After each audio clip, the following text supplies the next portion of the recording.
I don't know, whatever. Yeah. It's irrelevant. Yeah. Awesome. You ready? All right, Yeah, let's go for it. Welcome everyone to this is technically episode 14, I think, of The Goods after Brandon Vu.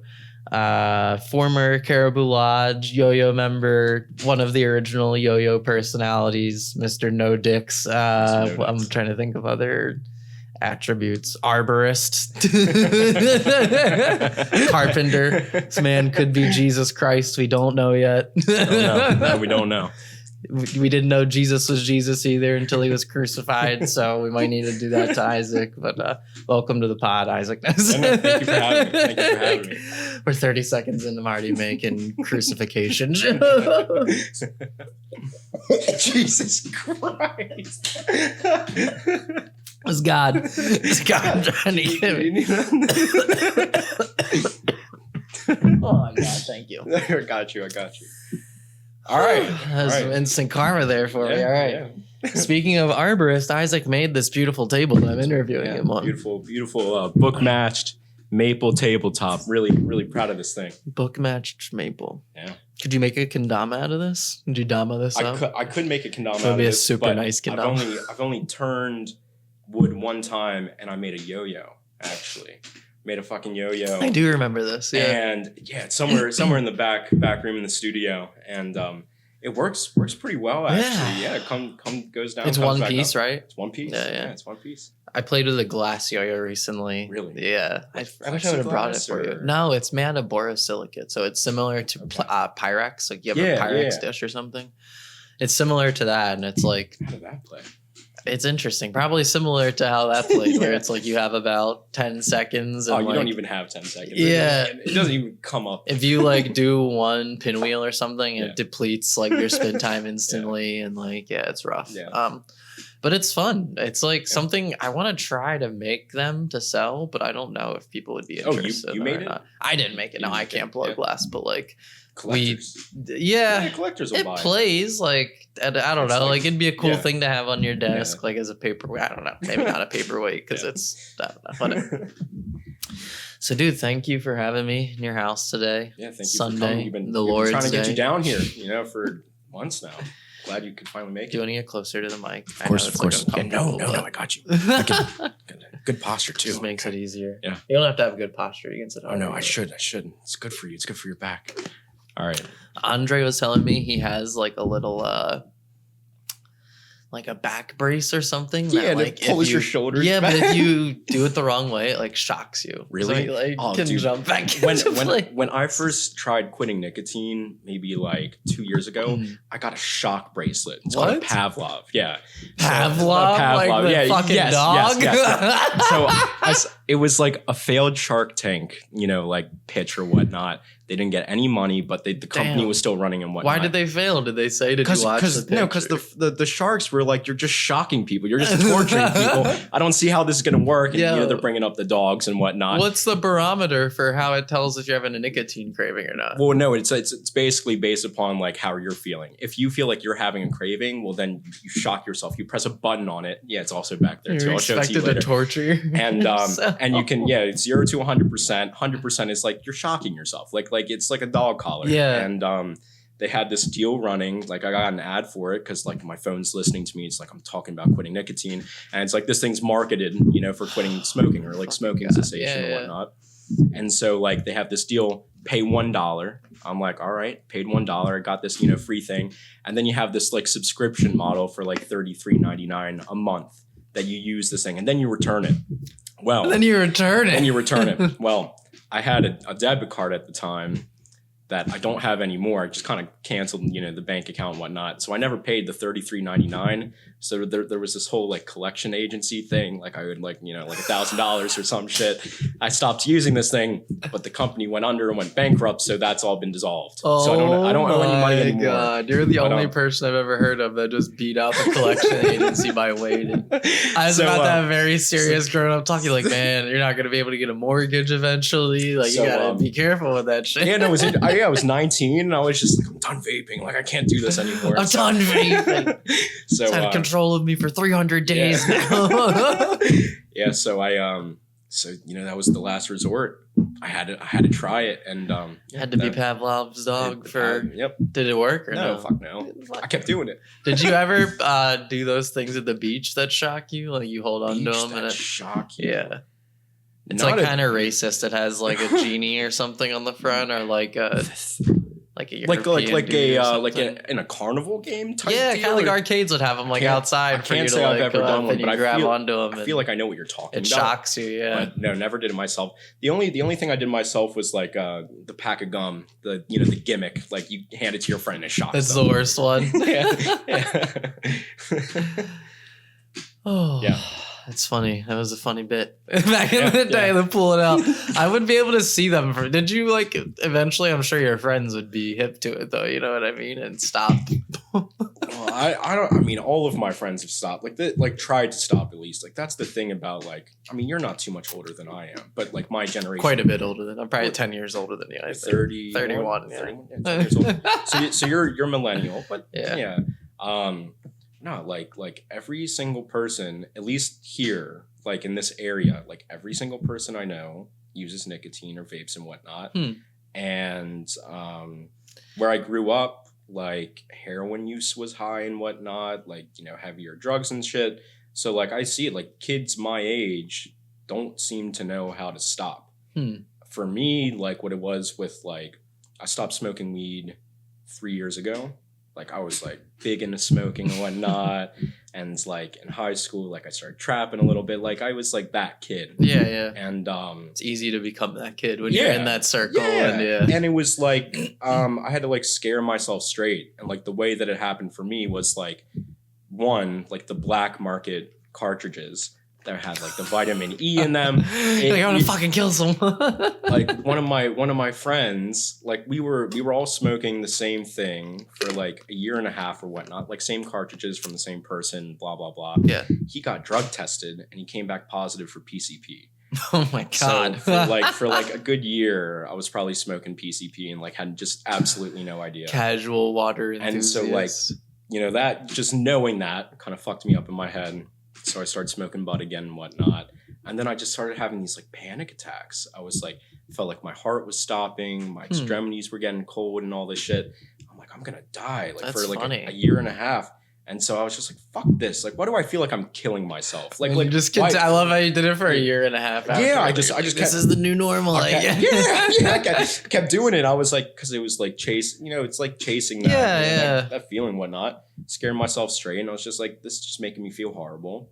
Stops that. It's the same thing with drinking. It's a scary thing to want to quit though, because there's like that level of comfortability where it's like, oh, it's just a thing I do every day, and like it makes me feel normal, quote unquote. No, I mean, like, then, you definitely get like acclimated to it, right? And you become feeling normal, just like not be like when you're sober, that doesn't feel normal. You're like, I'm out of my skin right now. Like I'm out of pocket. I was definitely like, I felt like I was like ghosting for like months after. Like I felt like not high, but I definitely didn't feel present. Yeah. And I mean that was probably because I was smoking some fucking jank shit or whatever the fuck it was.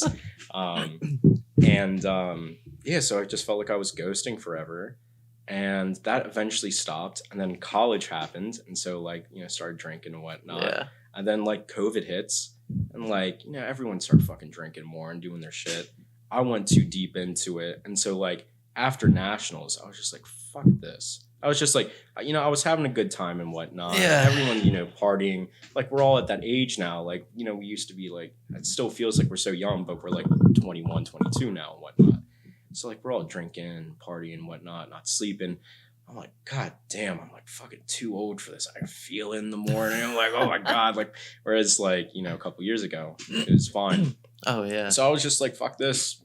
I stopped the day after nationals on Monday, smoking nicotine and drinking. It's good that you got it out of your system in nationals. One of those long weekends at a yo-yo contest will definitely fuck up your tolerance and everything. Though. Like after every yo-yo contest, the THC receptors in my brain are just like, please, no more. And I'm like, I need more. Contests are a trip, especially like I can handle a day. No, you're good. I can handle like a day of a yo-yo contest.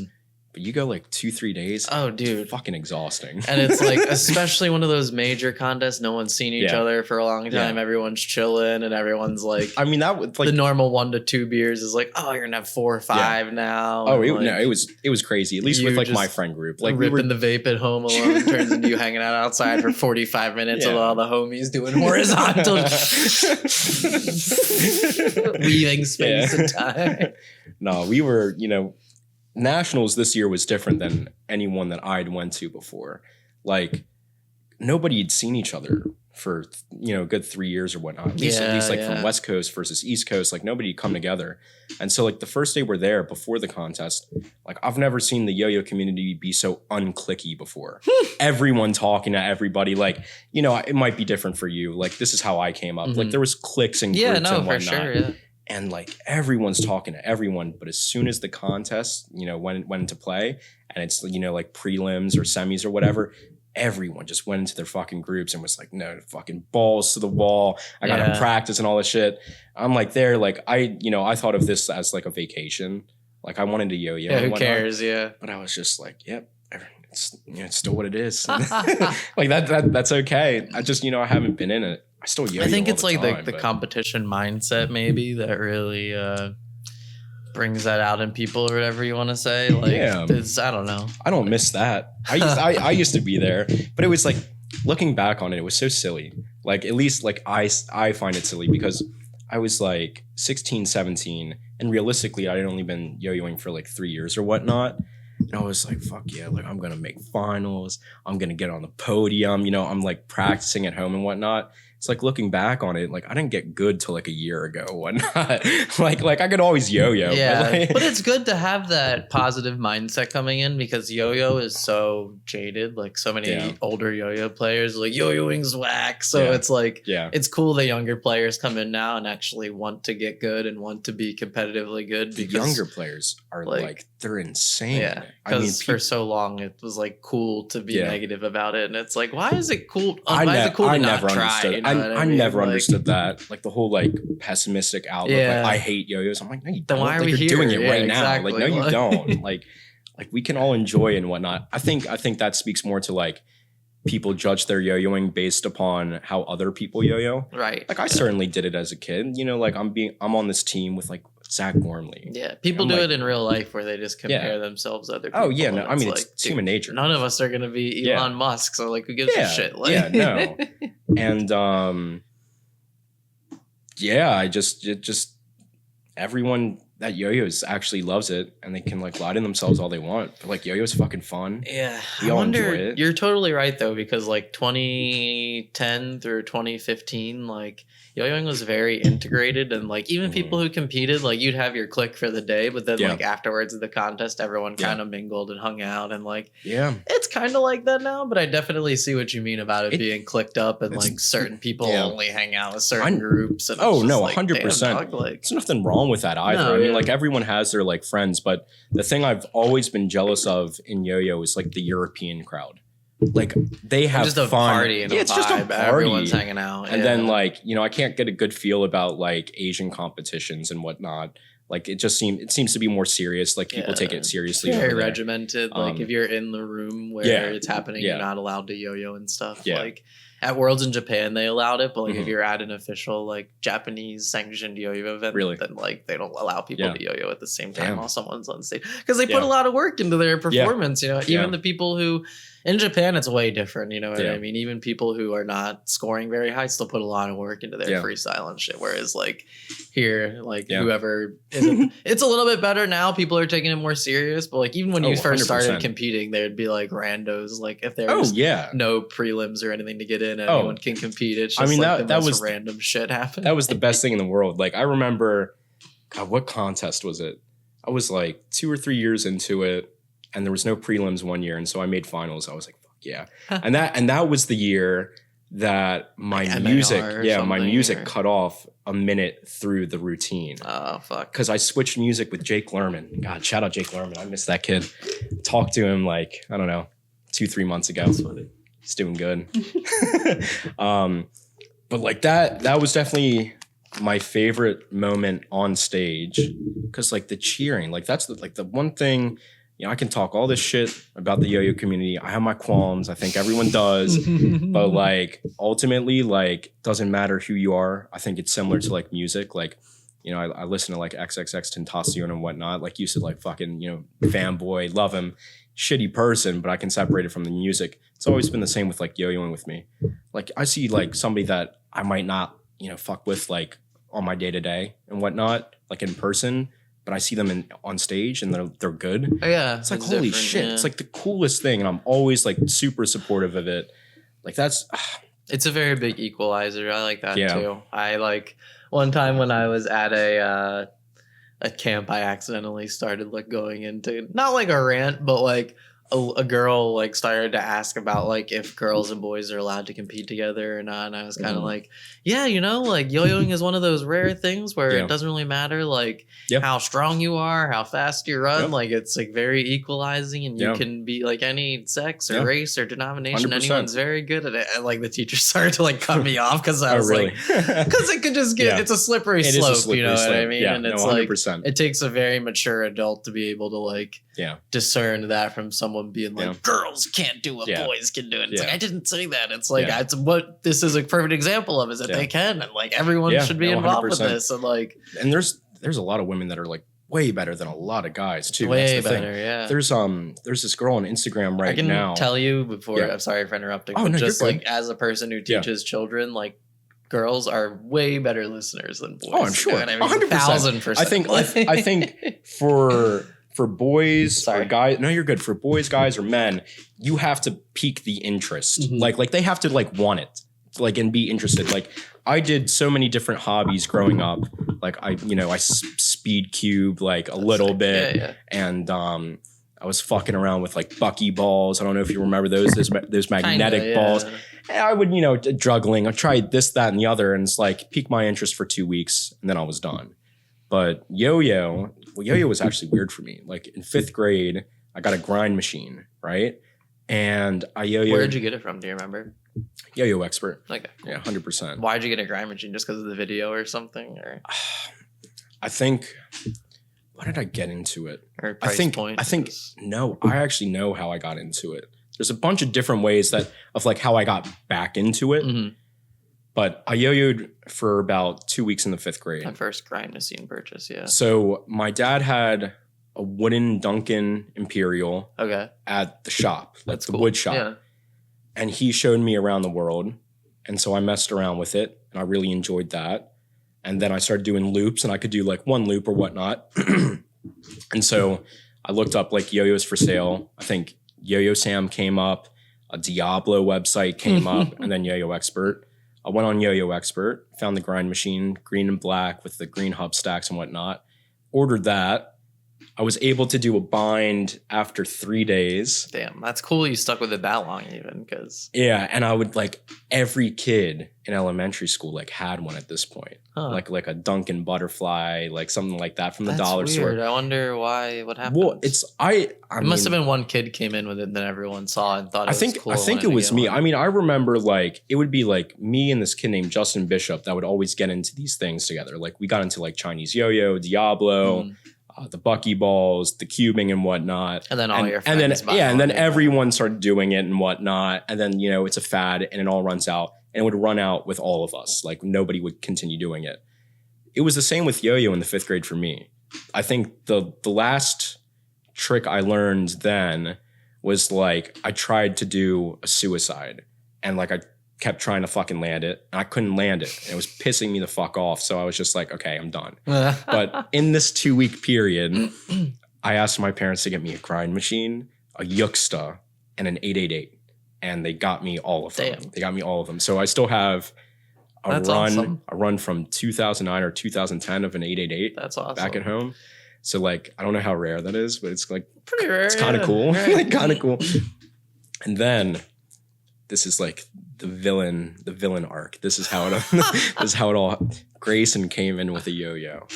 He's like, yo, dude, look at this. And like, we're all friends, like in middle school and whatnot. Comes in with a yo-yo. So this is after 5th grade? Like this is after 5th grade. He didn't get in my elementary school. You stopped yo-yoing for a couple of years. Picked it back up in whatever year this is. Yeah, 7th grade. Comes in. He's like, yo, look at this. And he's like, doing these tricks. I don't know what yo-yo he had. He probably had like a magic yo-yo N5, something along those lines. Random Amazon for a good like 3 months, we just got like every new, magic yo-yo on Amazon. Like we thought it was like the coolest thing. Like we do like gyroscopic flop and whatnot. That's so sick. And I was like, yo, Grayson, like hand that over to me. Like first try did plastic whip. Damn. And he's like, yo, how'd you do that? Blah, blah, blah, blah, blah. And then that's so funny that you really knew how to do it. No. That's one of the things that I remembered. And I think it carried on from Diablo because there was like an overhand whip for Diablo that I could always hit. Never knew how I did it. It just would work. And so I did, same movement, plastic whip. And so we just kind of started from that. And it was not competitive at first. We didn't know where it would lead us. I mean, like who thinks that like picking up a yo-yo is going to lead to never like, think, right now? Yeah, exactly. Yeah. But yeah, we started yo-yoing. He got on Instagram first and he found Trick Circle. Like I did none of the research that I should have. Like I wasn't looking at the forums. I didn't even know like a world yo-yo competition was like happening. When you're early on, when you're a kid, you don't really, unless you know what to search for, you know what I mean? You just assume. 100%. That's like a common trope where every kid thinks they're like the best, you know what I mean? They're like, oh, well, if you already knew like gyro flop, you probably knew that like there's way harder tricks, but it's like most kids maybe learn the first 10 tricks and they're like, we're pretty good, man. Like everyone, like we're best in the school for sure. Might be like the world champion or something, you know what I mean? Then you see what actual good is and you're like, damn, I'm nowhere near that. Like, it was 2014 that I must have started because it was the year Gentry won. 2014. Yeah. And I remember it was like Grayson and that was in Japan, I think. Czech Republic. Yeah. Czech Republic. Well, first year was outside of Florida. Okay. Though, yeah. Well, we stayed up till like 3 a.m. or my God, to watch the stream. To watch the stream. Funny. Or to get the results, something along those lines. And I remember we were either eating a bowl of ramen or we were having a piece of white bread with Nutella. That was like the staples at Grayson's house of what we would have when we were yo-yoing. And we saw Gentry. And we were just like, Jesus Christ, like how far does this go? Yeah. Like how deep down the rabbit hole does this go? So like, right afterwards we watched like Ann Connolly. Like Ann Connolly's doing this fucking amazing like arm trick. I think the one I might be talking about. It's like loops in and out, whatever. It's like the coolest thing. Sorry. You're good. And then we watched like We Are Throwers. The documentary, yeah. Maybe was that or it was a trailer or something or World in a String, the documentary. No, none of those. We watched the California State Yo-Yo Contest documentary from Yo-Yo Expert made, yeah. And like we watched Guy Wright doing like the Seasick or whatever that is. And like JT Nichols talking about like consistency. Like that was like the most impactful yo-yo video I think I've ever seen. That's cool to hear people watch those and it was actually impactful because it doesn't have as many views as a lot of other videos. I think it has actually like 100,000 views now, but it's like at the time it wasn't picking up as much momentum, thing. We would listen to the song like every day. We'd yo-yo to it. When you're a kid, all that shit is a vibe, dude. And it's really it's like core memories, you know what I mean? And you just like we had like a fucking amazing time. Like I feel very grateful that we came up together with yo-yo because honestly, that has definitely like influenced how I throw now, but it also like, it definitely inspired some sort of competitive edge, which, would ultimately end up being a horrible thing. But, it also like, it helped me to stick with it. Whereas I always had these hobbies and I could never stick with it. That competitive edge, I think that's why it keeps a lot of people in it. Yeah, for sure. Like, it's a big thing that a lot of yo-yo players shy away from, but then you and Grayson are perfect examples where like steel sharpens steel. And like if you're in an environment where two people are trying to constantly get better, like Curdy and Mater did the same thing. Like me, John, Rob, my brother did the same thing. With like Stex and Chandler Steel. Like, all great points. Yeah. Where you're just like constantly trying to not like one up each other, but it's like a gentle competitive and especially it helps when everyone's kind of on the same level and getting better together and like you guys are kind of doing things it's funny that Caribou Lodge sponsored Mater and Curdy then also sponsored you and Grayson. They probably saw similar bones, it's like if you guys continue yo-yoing, Yeah. like who knows what could happen. Yeah. And, like you live super close together, you're hanging out all the time. But that was the issue with it. I don't know how like like I feel like in any other environment, like that competitive edge, like I don't know, like if the fucker lived in like Oregon or something, and we were just sending videos over, the internet, and it's competitive. There's in that a little respect, bit of diffusion that can happen. Yeah, it's just like when that bleeds into like a friendship in middle school and high school, when you got all this fucking testosterone it's running through your body, you're so young and you're going through puberty, and it's like, I can't believe a fucking recipe for disaster. But yeah, no, I mean that's really how I started yo-yoing, and then yeah, I feel we were talking about this earlier, but I feel like we should go into the lodge thing and getting picked up with that, because I think one of the like going back to like the competitive part, I think that was the wrong choice to sponsor us. Because I remember like it would always be like Isaac versus Grayson. Who's better in the comments. It's like, what the fuck's going on? That's like, so funny. I never noticed that, but I could envision that would happen. Well, it's like you get 99 compliments and one insult, and you're gonna focus on the insult. Right. Yeah. So like anything that's like you versus you or who's better, it's like, God damn, we're gonna hyper focus on it. Trust me. And we did. Now that I'm older, like I take in all the nice compliments. I'm like, oh, it's overwhelmingly positive, and that makes me feel good. But like when I was younger, like you said, that one negative comment just sticks out like such a sore thumb. And like, I've probably only gotten, real talk, like 50 negative comments over the course of my whole life, but every single one of them, I just remember it. I'm just like, it sticks out like a sore thumb. It's fucking stung, and it's like, you have universal acclaim, all your friends love you, like people who you respect love you, and then it's like with that one thing, you're just like, motherfucker. Like, that's funny though. It gets you to your core. But it's like, that's like the thing with like, social media. It's like that, one negative comment gets like exacerbated because like people can like that comment or they can post it too. Oh, that's the worst when someone makes a negative comment and it starts getting more likes than the other ones. Yeah, it's like, Jesus Christ, you guys agree with this motherfucker? Like Grayson and I got picked up, right? Instagram, for the most part, comments on like Lodge's page, like overwhelmingly supportive. Right, yeah. A couple people were like, all right, interesting, whatnot. Fucking r/throwers like went off on this fucking tangent about like, who are these kids? Like, why are they on Lodge? Like, they don't deserve it. It's like these fucking 30-year-olds, talking shit about like we're like 14 at the time. And it's like all those adults can afford to buy yo. Like, it's not like you couldn't, but it's like, you're marketable. Like, you're gonna go sell yo's. You're having fun yo-yoing. People are gonna watch that, catch a vibe, and be like, yo, I want to buy a Caribou Lodge because of that. Like, some 30-year-old dude sitting on Reddit, like being a keyboard warrior, arguing with a 14-year-old. That's not like making me want to buy that guy's yo-yos, whatever. You know what I mean? It's certainly an interesting vibe. I mean, it's just like our community is like, I don't know. I think they've gotten better since, or like maybe at the time it was like filled with more hardcore older yo-yoers, and now it's like more welcoming to new yo-yoers. Yeah. It's a pretty big community, our throwers. Like, it's bigger than the Kendama Reddit forum, whatever you'd call it. Yeah. So it's like, it's very supportive, and like it's cool. I think it helps a lot of people get involved in yo-yo and learn, but like our throwers may not have been supportive, but But speaking of like leaving a sour taste in your mouth, like watching comments or looking at comments and shit, fucking unpopular Yoyo Opinions. What a horrible account. I'm just gonna put it out there right now. Like, I got like no fucking issues with whoever runs it. Like, it's all good. That page is just like bullying. Yeah. It makes no sense to me.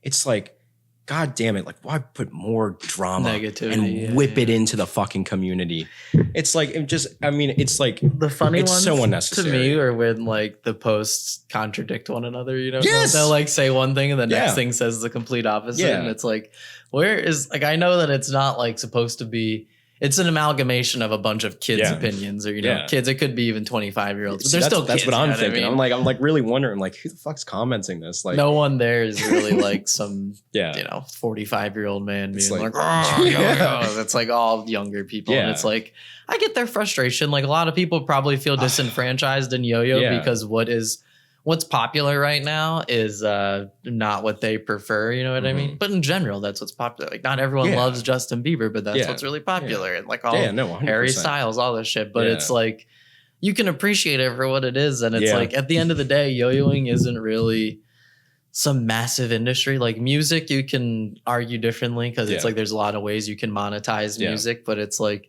in yo-yo, I was saying this to Brandon during our interview. I'm like, anyone who makes money off yo-yo in any morally righteous way is like fine in my book. You know what I mean? As long as they're not like going out there and hurting anyone. Like the PewDiePie thing was a little on edge where it's like, oh, if you're gonna like make money off this, that's a little weird. But I am glad that it's creating a wave of interest in yo-yo. Like I don't think that specifically contributed to like anti-Semitism and hatred of minorities in America. But like at the same time, this guy has done that in the past. So like it's just a slippery slope. And I mean, it's also how like you decode it and whatnot. It's like if you know the history of somebody and what they've done, well, then of course, like you can have like differing opinions about it.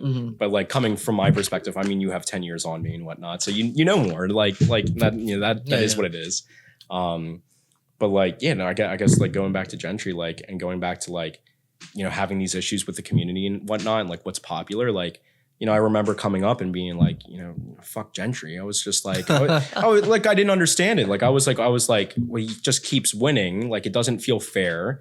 And like I feel like the shock value of watching him 2014 versus watching him like 2016, 2017. I was like, well, I'm watching the same thing, and it's like.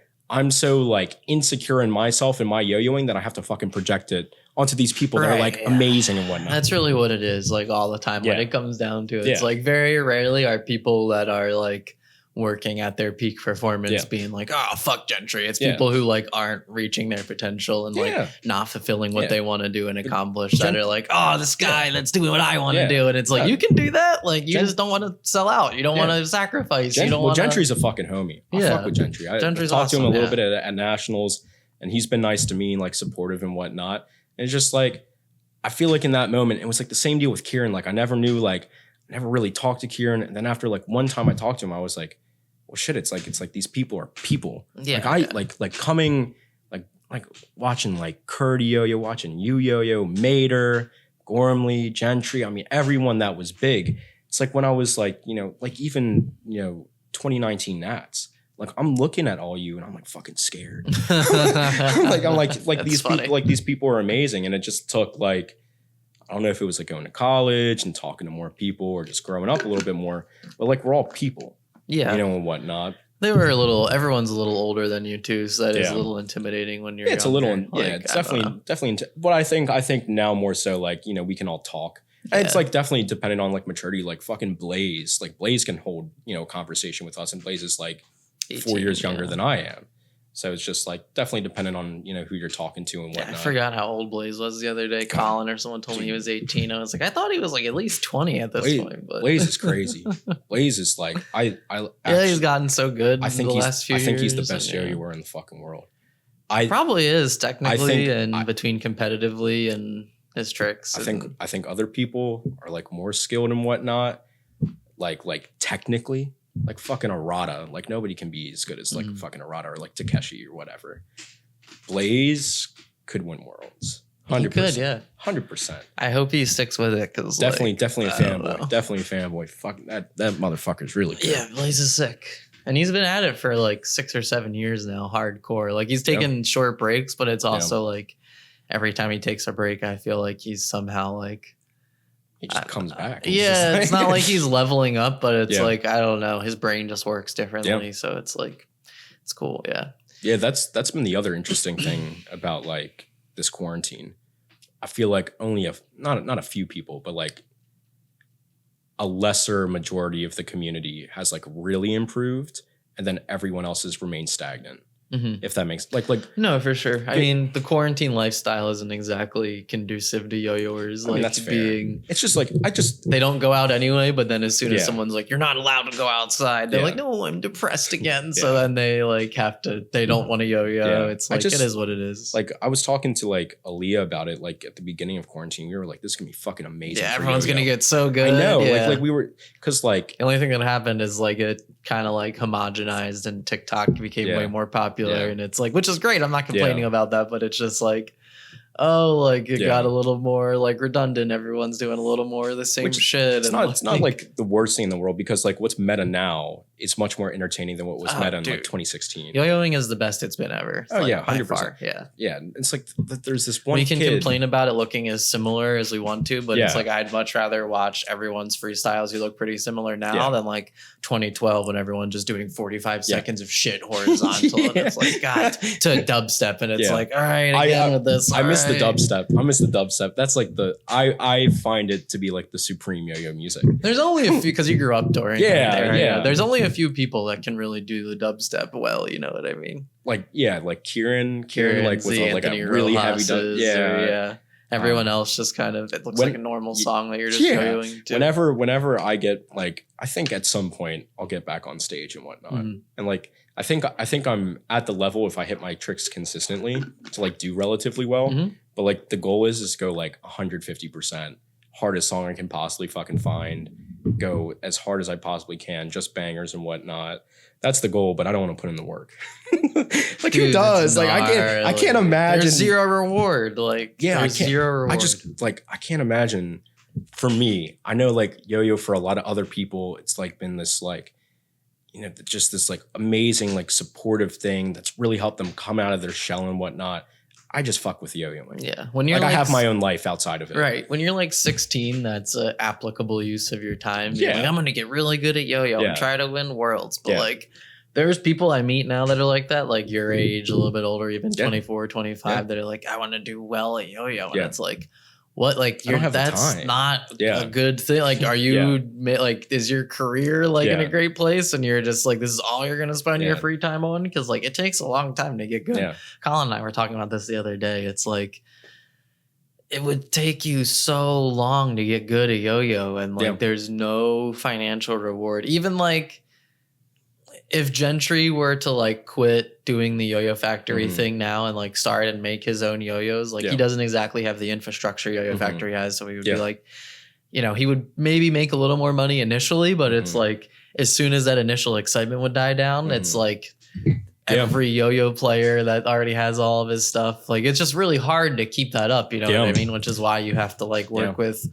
other outlets. And like, there's like Jake Bullock is really the only person that's been able to like maintain a consistency and regularity with like being an independent person, making his own product that like consistently sells well. But like, he only makes 1 or 2 yo-yos a year. You know what I mean? And he's very targeted with what he makes and how he makes it. And he's very strictly one person. Like a lot of people try to make a brand and then like, I mean, that's what happened with SF. Like we just saw that everyone at NAS talking about SF, this SF, like where's SF? I never like understood what the deal was. I was out of the loop when SF like came to be. That's funny. Yeah. But I mean, I remember their team was fucking giant. And then like right after Nats, they're like, I'm kind of like fucking butchering their words and whatnot, but they're like, we spent too much money. We fucking, we put all of our effort into this. Right. Yeah. And it was too much. It was more so the effort. Yeah. And it's like we sponsored all these people. We sent, fucking a dozen people to every, fucking country under the sun and whatnot. Pay all their shit. Yeah. And it's just like, we fucking love making yo-yos, but it's just not feasible. Yeah. It's like, and that's the thing about like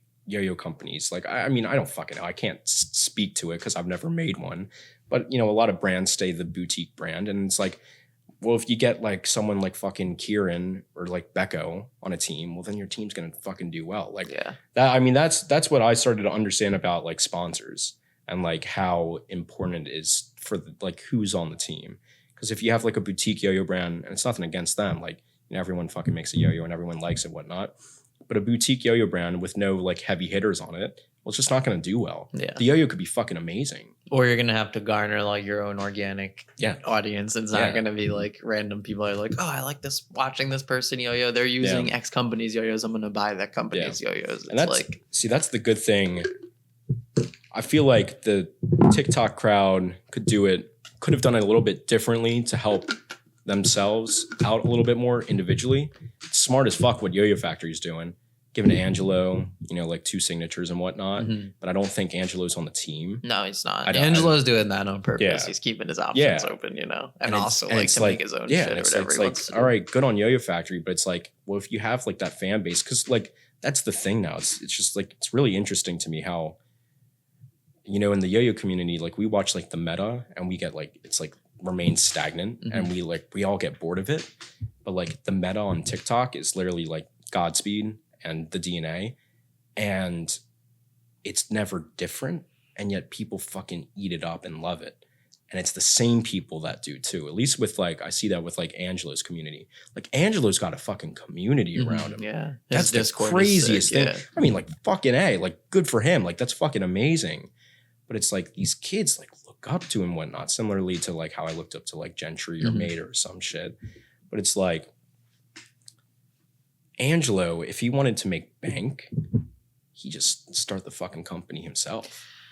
We've all kind of encouraged him to do that. Yeah. Oh, really? But it's a lot of work. You know what I mean? Of course, it's a lot of work. You know, Yo-Yo Factory kind of works as his drop shipping agency where it's like they take care of all the difficult stuff. He does what he does well, makes the content. He doesn't have to worry about shipping out a bunch of boxes or whatever, because it's like, you know, no one's selling like an extraordinary amount of yo-yos yet, but like even if it was 50 packages, you know, for a person that isn't like doesn't have an order of operations to just go and ship 50 boxes, it's like that's gonna be 2 days worth of work for a regular person. So it's like I don't know.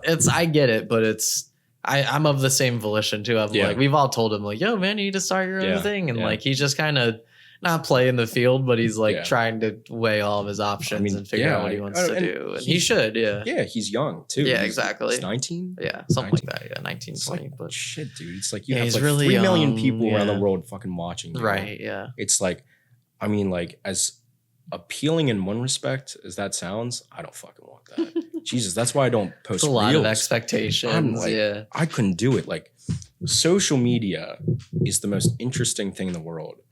I use it.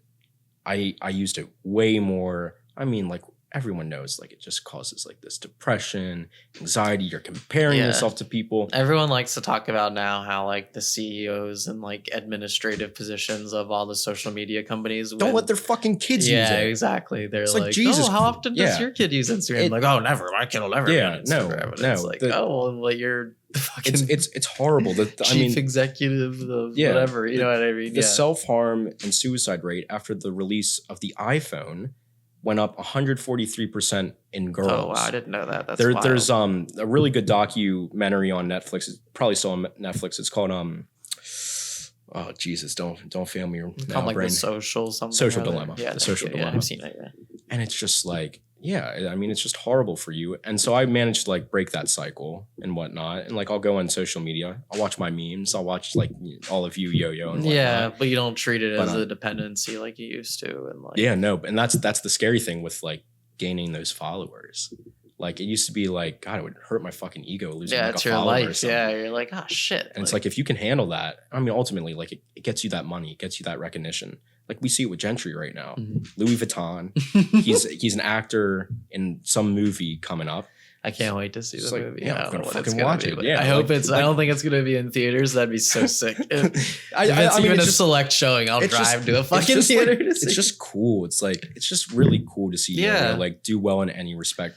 Like the Steve Harvey show, the Netflix documentary. Like we were in AGT a few weeks ago with Shu. Yeah. Oh, that was definitely the best performance Yo-Yo has had. I can't wait to see kind of where things lead to in the next few years, because we're definitely on like a cusp of something. Yeah, but we're seeing like nice organic growth, because it's like things don't really pop like they used to. Like it was so surprising when fidget spinners were like a popular thing, because it's like the internet almost prevents things from being things trend, but for a week and then that's it. Like you remember when it was popular to like cut the soap ASMR videos on Instagram? Yeah. That was cool for like a week. There's still definitely communities. They are, and they come up occasionally, but it's like it's not as trendy as it was. But like Yo-Yo's having this weird organic growth where it's like kids are just like, they're not becoming obsessed with it, but it's just one of those things where it's like, I don't know, it's reaching like a common consensus where everyone is aware of it now. And like every kid this summer at a camp was asking me to do the DNA or Godspeed or Indiana Jones or Spider-Man or like kids started asking about these no scope tricks at the end of the summer that Evan's introducing, and it's like it really works, you know what I mean? And kids started being like, oh, this is an unresponsive yo-yo or responsive yo-yo. Really? Like I only use unresponsive yo-yos. And it's like, all right, and they can't even bind or whatever, but it's like they know the terminology. That's interesting. I haven't seen that. Like I don't yo-yo out in public. I went to the mall and just yo-yoed in front of kids like in an area for any given length of time, they'd probably come up to you and be like, can you do DNA? Like can you do Godspeed? They'll be like so dead serious too, because it's like cool. When I was a kid, it was like when skateboarding started to reach like like when the X Games was really popular and shit, like 97, 98.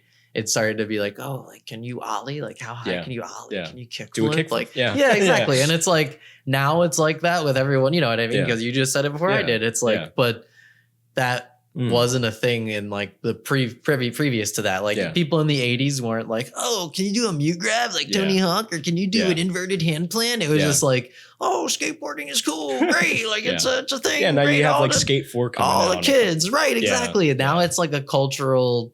People know that you skateboard. It affects fashion. It affects video games. It affects media. Like it can have all these different.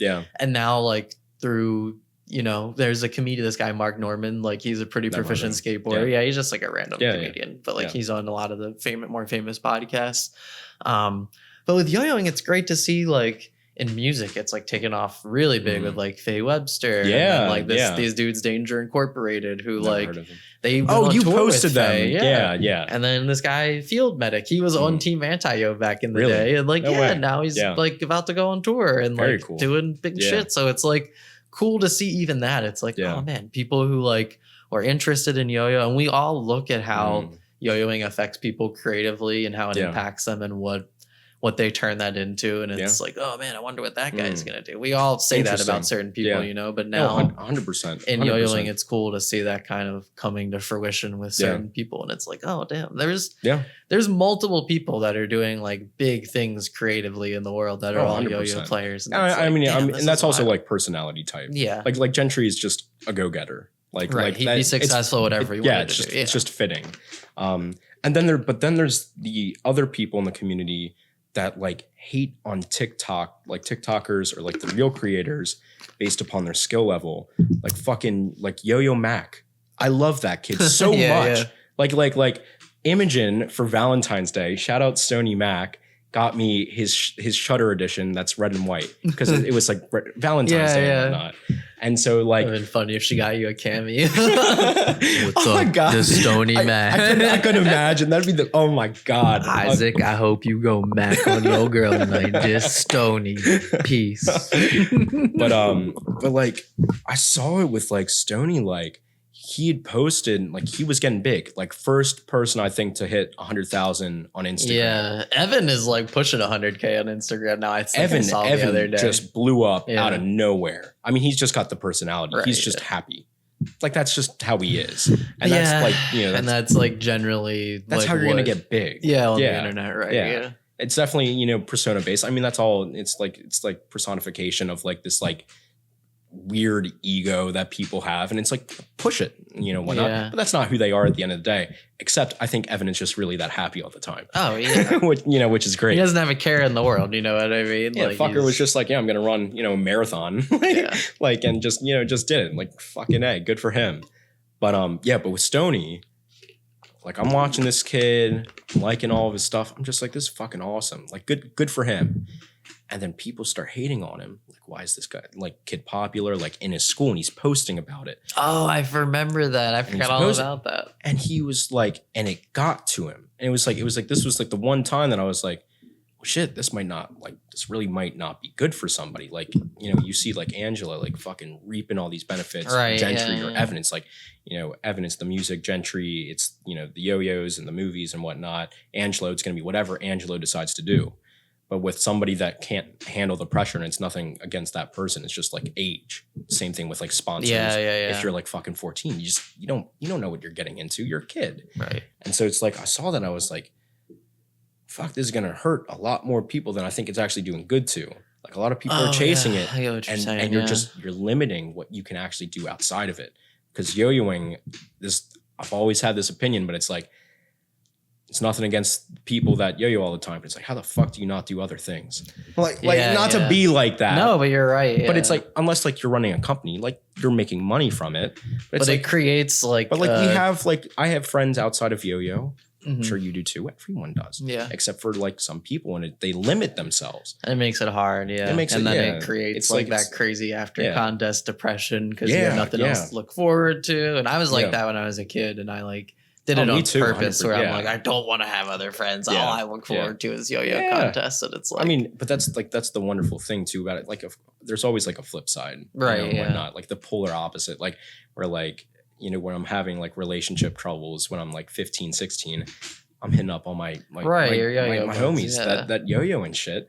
And we're all talking every day. And there was like those like the Google Hangout calls. Yeah. Those were fucking I was never on any of those, but like everyone. I was on like 2 of them. They were fucking stupid. It's just so funny because I'd be like, you guys just hang out and do nothing. Like you just sit there and chill. It's like, oh my fucking I felt like I made it when I got on a Skype call with like Polo.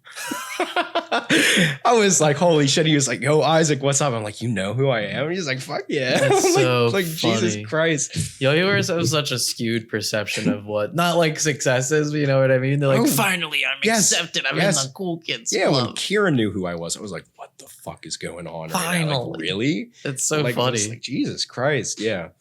God, I was really bummed. I'm just like, I'm such a fanboy with like a bunch of people. I feel like as much as yo-yo is like a part of my life as it is not, like I watch yo-yoing way too much.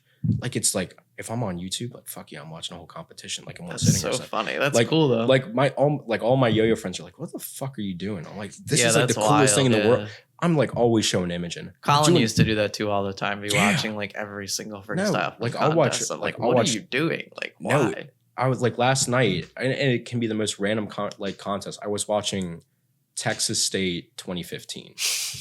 Like why the fuck am I watching? Yeah, why? And it's just like I'm like watching people like how they get better and whatnot. Yeah, when you dig, like, you find shit like that. That's the cool part when you start watching like, oh, this guy in 2010, what was he yo-yoing like? In 2011, 2012. Like, and it's like, and you like find like gems and whatnot. Right. Like that kind of get like lost. Like there's just like Takumi Hakamada. Like I don't play 4A. I don't find 4A like particularly entertaining or whatnot. That fucker's crazy. Just a crazy, and like I'll always watch like the same routine. Like I know the music cues. I know like I do this thing with Imogen every so often where I'm like put on a song, like put on Gentry's song and I'll do this fucking routine. like role playing. Yeah, no, I do the silliest shit. I'm like, yo, Im, can you watch me? I was like, I need this like fucking gratification. I need you to watch me or some shit. Yeah. That's so funny. I mean, I just love it. Like I really do. Like yo-yoing is just so fucking fun. It's the coolest thing in the world. Yeah, that's cool. You have a healthy relationship with it though, and you don't really have like like expectations are skewed or like I feel bad for a lot of people who like I don't know. And it's not like Gentry's fault or Evan's fault or anyone's fault, but it's like everyone looks at people who are successful in yo-yo and they're like, I want that. And it's like, you realize this is like one guy out of all these other fucking guys that got that. Yeah. Like, and you want to be that. Like, 100%. I don't know if it's possible. Yeah. It's not even like, NBA stats or any other professional sport. It's like, it's very difficult to do what that guy did. Like, he blazed that path. So like Gentry was like, I mean, probably Gentry and Evan. Like Gentry's openly said, like, I practiced 8 to 10 hours a day for a year. Yeah, right. It's like, well, a lot of like, unless you have the support of like, this giant fucking conglomerate that is like Yo-Yo Factory, right?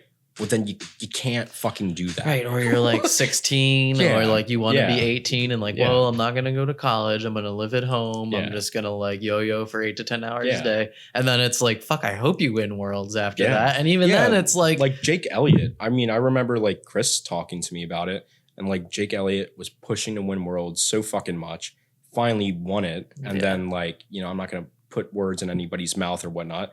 But apparently, like, Jake was like, well, I don't know what the fuck to do now. Oh, yeah. Like, I've been pushing for this, for however, X amount of years. Now I don't, like, what's my purpose? I felt the same way after I won. Really? Yeah, because you're just like, especially if you're a kid, you're like, well, you're probably never going to accomplish something that big again. You know what I mean? I'm never going to be world champion again. But I'm also, like, never going to be the best in the world at anything in the regular environment, in the real world. It's like only in yo-yo, which is great. But like when you're a kid, no one's there to like rein that in for you like carefully and be like, all right, like let's start plotting your next move. Like in music, if you're signed to a label, they have like an artist in repertoire who can kind of like not guide your career, be like, oh, the last album you made was like really hardcore hip hop. Next album, maybe we go a more conscious and like here's some music to listen to from like 1995, and you can kind of guide their ear a little bit. But in yo-yo, it's just like, yo, you're the best. All right, let's put your name on a yo-yo and hope it sells well. And if it doesn't, I don't fucking know and whatever. And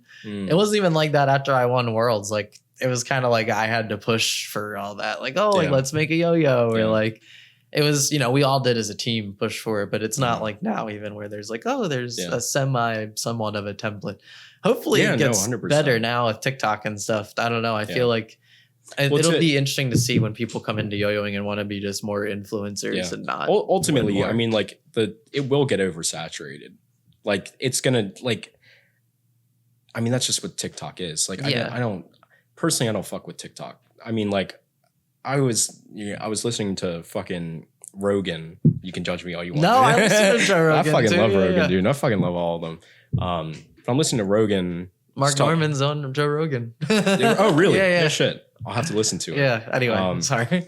He's talking about like apparently he just got fucking balls to the wall high. He's just going through the terms and services of TikTok. I did watch that clip the other day. Holy shit. They can just log into any fucking computer they want to and take all of your file names and this, that, and the other. Yeah, look at your file names. It's like, Jesus, like Imogen, like they're looking at your keystrokes and all this.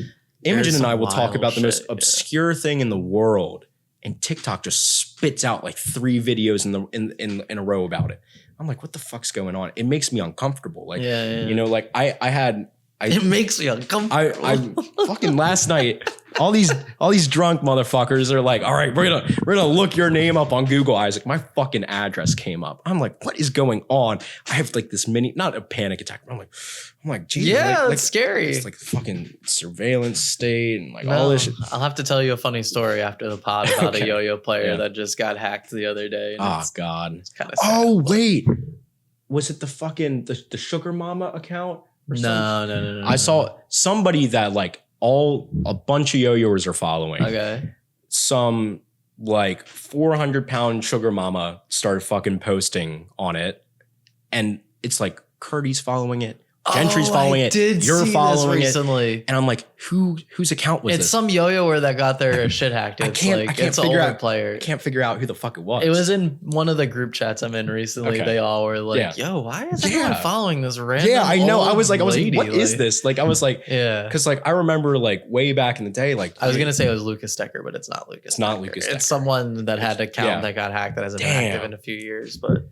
It's funny to see all of us following. It must have been someone who was. I forget who it was. I'll have to look him up. I was really trying to figure it out. Like I was going through like the tagged posts and whatnot. There's like nothing anymore and whatnot. You gotta scroll. Yeah, they might have deleted everything, but I figured it out the other day.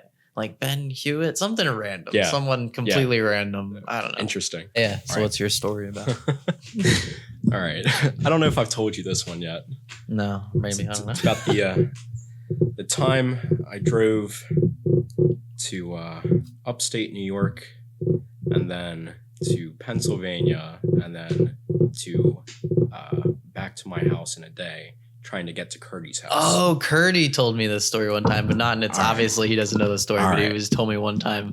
Because Curdy's got epically lost before too, and he's like, dude, one time, Isaac was trying to come back more than fucking epically lost. It was horrible. I think he told me that you ended up in like West Virginia or something. Yes. Yeah, no, it wasn't PA, it was West Virginia. I was high as fuck. It was horrible. I mean, I was a stupid kid. So I'm like some, black market car. It's probably PCP or some shit. Driving on the highway in my fucking 2007 Chevy Cobalt. Loved that thing. Rest in peace. And I get all the way up to like Troy, New York. And I don't know where I was going. Where was I going? Where does he live? I was going to like Gecko's house. Curdy or Gecko lives in Vermont. I was going to Vermont. That's right. Okay, yeah. To be fair, Curdy and Gecko did not really give me the right address. I can't imagine. They said it was like 69 something street. So I'm like, okay, like no fucking zip code, no nothing. no I'm like, city, okay, I have to go north. I'm like, okay. Just hop on 95 and start going. So I get up to Troy. It's like 5 o'clock at this time. I don't know, 17 years old. I'm just ripping these like 2 cartridges and whatnot. The whole way, I tried. too, probably. Oh yeah. Oh, I mean, I was out of my mind. Yeah, I can't imagine what your 17-year-old brain just carted out. Like, where am I? Yeah, fucking driving 12 hours. Yeah. So at this point, I've been driving 7 hours. You didn't have like GPS on your phone? I had GPS on my phone. You just had like limited data, so no. I was going the right way, but I parked into like a Subway parking lot. I really had to pee. So I try and get into the Subway. The Subway's closed and the whole like, strip mall like lot is closed. It's like abandoned or some shit. Yeah. So I go back into my car and I get a water bottle. I go into the back seat. I piss in the water bottle. It goes all over me and whatnot. I'm like, this is just fucking horrible. And so I'm like 17. I'm high as hell. It's hot. This is horrible. So I'm like, texting people and whatnot. At some point, I turned off like the address. Like I clicked off of it, like the right one. I think it was. I'm not going to say the address on. But you just accidentally clicked the wrong address. Clicked off of it. Oh no! I type it back in. It's like a perfect storm. I type it back in. It's getting dark at this point. I'm high as fuck. I don't know what's going on. All I see when I'm driving, I'm on a major highway and whatnot. All I see is these like reflective fucking like poles and whatnot, and I'm just driving. I'm just listening to the directions. It's like, all right, you're 6 hours away. I'm like, oh my fucking god, okay, already been driving for 8 hours. That's insane. I couldn't imagine. 2:30 in the morning, in the middle of nowhere in West Virginia. I show up on a guy's doorstep. I knock on the door. He comes out with a fucking shotgun. I'm like, is this 69 blank street and whatnot? He's like, yeah, can I help you? Blah, blah, blah. I was like, is Curdy here? And I'm like, Curdy here? I'm like high as fuck. I don't like it in the car. Man, I just want to know where Curdy is. And he's like, where do you think you are? I'm like, in Vermont. He's like, no, dude, like you're in West Virginia. Oh like, my blah, blah, God. Blah, blah, blah. I'm like, holy shit, really? He's like, yeah. I'm like, sorry, I'm like really lost right now. Like, I don't know what's going on. He's like, it's okay. Just get back in your car. I'm like, all right. I get back in my car. And like, I text Curdy right away. I was like, yo, dude, I got lost. Don't know what to tell you. Like, I could drive up there, but it would be like another 6 hours, blah, blah. He's like, nah, man, don't sweat it. Go back home or some shit. Jesus Christ, what a nightmare. So I'm like, all right. And I look up like my address, on my phone. It's another like 2.5 hours. So in a fucking day, I woke up at like 6 a.m. I drove 22 hours. Yeah. Jesus woke up at like 6 a.m. It's literally halfway across the country. You could have driven to like Minnesota or something. And I just got home. My parents are still asleep. And then they woke up and like I woke up like 6 hours later. They're like, why are you home? And I was like, I got lost. So I turned around. I got lost. Yeah. That's such a simplified version. That was the stupidest thing in the entire world. I was like so hyped for that competition. I was like, fuck yeah. Like, right. It was Curdy wants to hang out with me. Like, it's like a I don't even remember what it was for. That sucks, man. But it happens. Just, I mean, it is what it is. Just a fucking funny memory. You do shit like that when you're like 16, 17. You're just like, what? Like, where is it? What happened? I don't know. And I've done it so many other times. Like picking up Aaliyah from the fucking airport. I've picked up Imogen like a dozen times, and I know how to fucking get there. Yeah. For some reason, my brain just wasn't working. And I drove in like loops, and I went like fucking 30 minutes north from where we were supposed to. I was like, what the fuck's going on? Like, am I nervous right now? Like, I'm picking up Aaliyah. Like, I don't feel it, but she likes me. And yeah, no. God, it's just like when I'm around people, it's just so fucking funny. It's like I do the same thing when I go to pick up yo-yo players in the airport. Like when it's family or whatever, and I have not a thought in the world, I'm just like, whatever. I went to pick up John Bot one time in the airport, and I accidentally went to departures instead of arrivals. And I'm just not even thinking in my brain because normally I'm like dropping people off at the airport or whatever. And I like loop like 5-6 times. I'm there for like half an hour. I'm like, man, I'm not seeing you. Like, where are you? Like, are you sure you came to the right airport? And he's like, dude, I'm at Philly. Like, I don't know what to tell you. Like, I don't know where you are. And I'm like, where? Like, what's the sign again? He tells me, and it's like a sign that's only in arrivals or whatever. I'm like, oh, you're in arrivals. That's right. Oh, fuck, man, I'm an idiot. Like, and I had to like go over there instantly. Found him like, dude, you won't even believe me if I told you I was just driving around departures for like half an hour. Fucking going to nationals. So Aaliyah had told me like Phoenix Airport is kind of Well, no, it was in Maryland. We BWI. We didn't take BWI out. We fucking, for whatever reason, I don't even remember Washington. Yeah, we were in Washington, D.C., but there's like 2 airports in Washington, D.C. or around the area, right? That are both an hour and a half away from one another. So Elliott told me, it was like, she's like, all right, we're going to this airport. I'm like, all right, great. You know, we're going to go down to Penn Station. We're going to take a train. The train's $8, you know, whatever. Like super cheap. Fucking the day of the flight. It's like, no, we were supposed to be an hour and a half. The other one. So we took a fucking Uber for like $150, like an hour and a half to the other airport. Yeah, it's just so stupid. So much stupid shit happens when you're with yo-yos. It is what it is. It's fun though. It's all like all a great memory. It's yo brain shit. That trip made me broke. Like nationals. Oh my God. This is like my first trip where I've like independently bought plane ticket, Airbnb, travel, food, all this shit. After nationals, I was like, fuck this shit. Like I was just like, I need to get home. I was like, so I bought a plane. And it's to go into Phoenix. So I bought a fucking plane ticket for $600 more, and I was like, I'm just gonna go home because I was supposed to cross country back with my uncle who lives in Tucson. Oh Jesus! But I was like, I'm not gonna drive, you know, for a fucking week. That's crazy. With my uncle. Yeah. I was like, you know, fucking love him and whatnot, but I was like, I can't do this. Like, whole another week on the road. Out. Yeah, right. I missed my flight. So then I'm like, okay, well, you know, I've got fucking $150 in my fucking bank account right now. Like, how am I gonna get home? So, you know, call up my uncle. My uncle, you know, weird motherfucker. He's the one that painted some of these. Okay, these are cool though. He is like a hobbit. Like I don't know how he makes money. I don't know what he really does. All I see is artwork, and he's got this like fucking 1988 Jeep with no AC in fucking Tucson. Yeah, so he's got the windows down. We're on, you know, I-10. It's supposed to be like an hour and a half drive to Tucson. A fucking semi truck flipped over on 10. And so we're just waiting there in this 115 degree, you know, weather for an hour and a half. Managed, you know, keep These going. These are awful detail. Oh God, it's horrible. It's fucking horrible. I stay with him for like 3 days. He's like, yo, I'm going to put you back on an airplane and whatnot. I'm like, all right, thank you so much. Because he's terrified of flying. He was a paratrooper in the IDF. And so he doesn't trust anybody to fly a plane other than his buddies or himself. And so no flying for him. But he's like, I'll put you up on, you know, on an airplane. And then, so this is where I got COVID. Oh, you got COVID too. God, it was just hectic. It was just absolutely hectic. It's been a very hectic past month. So in the morning, I wake up. I had quit nicotine and alcohol like 2 days prior. Oh, yeah. So I'm like, okay, it's the smoker's flu. Got a little bit of a sniffle, a little bit of sore throat. Fucking 2 hours into my first flight. It was a connecting flight.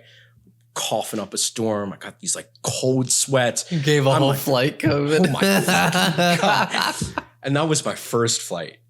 Then, you know, we touched down and we're in, where was I?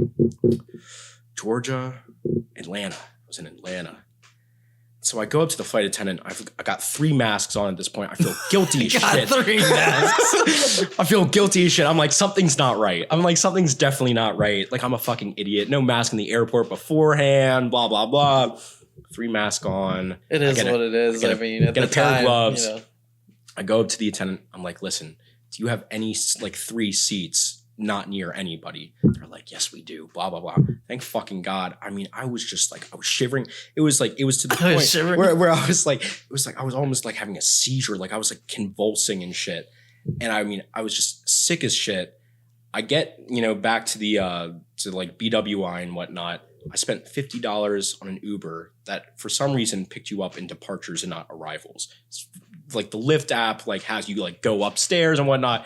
I was like, I can't go back in. Like, I don't want to get anyone sick. I don't want to get anyone sick. So I spent, you know, $50 on that. And then there's some fucking, you know, just this little man who was like, yo, do you need a ride home? Like, no fucking taxi job, no nothing. Just random guy. I'm like, my ears aren't popped. I'm like all delirious from COVID and shit.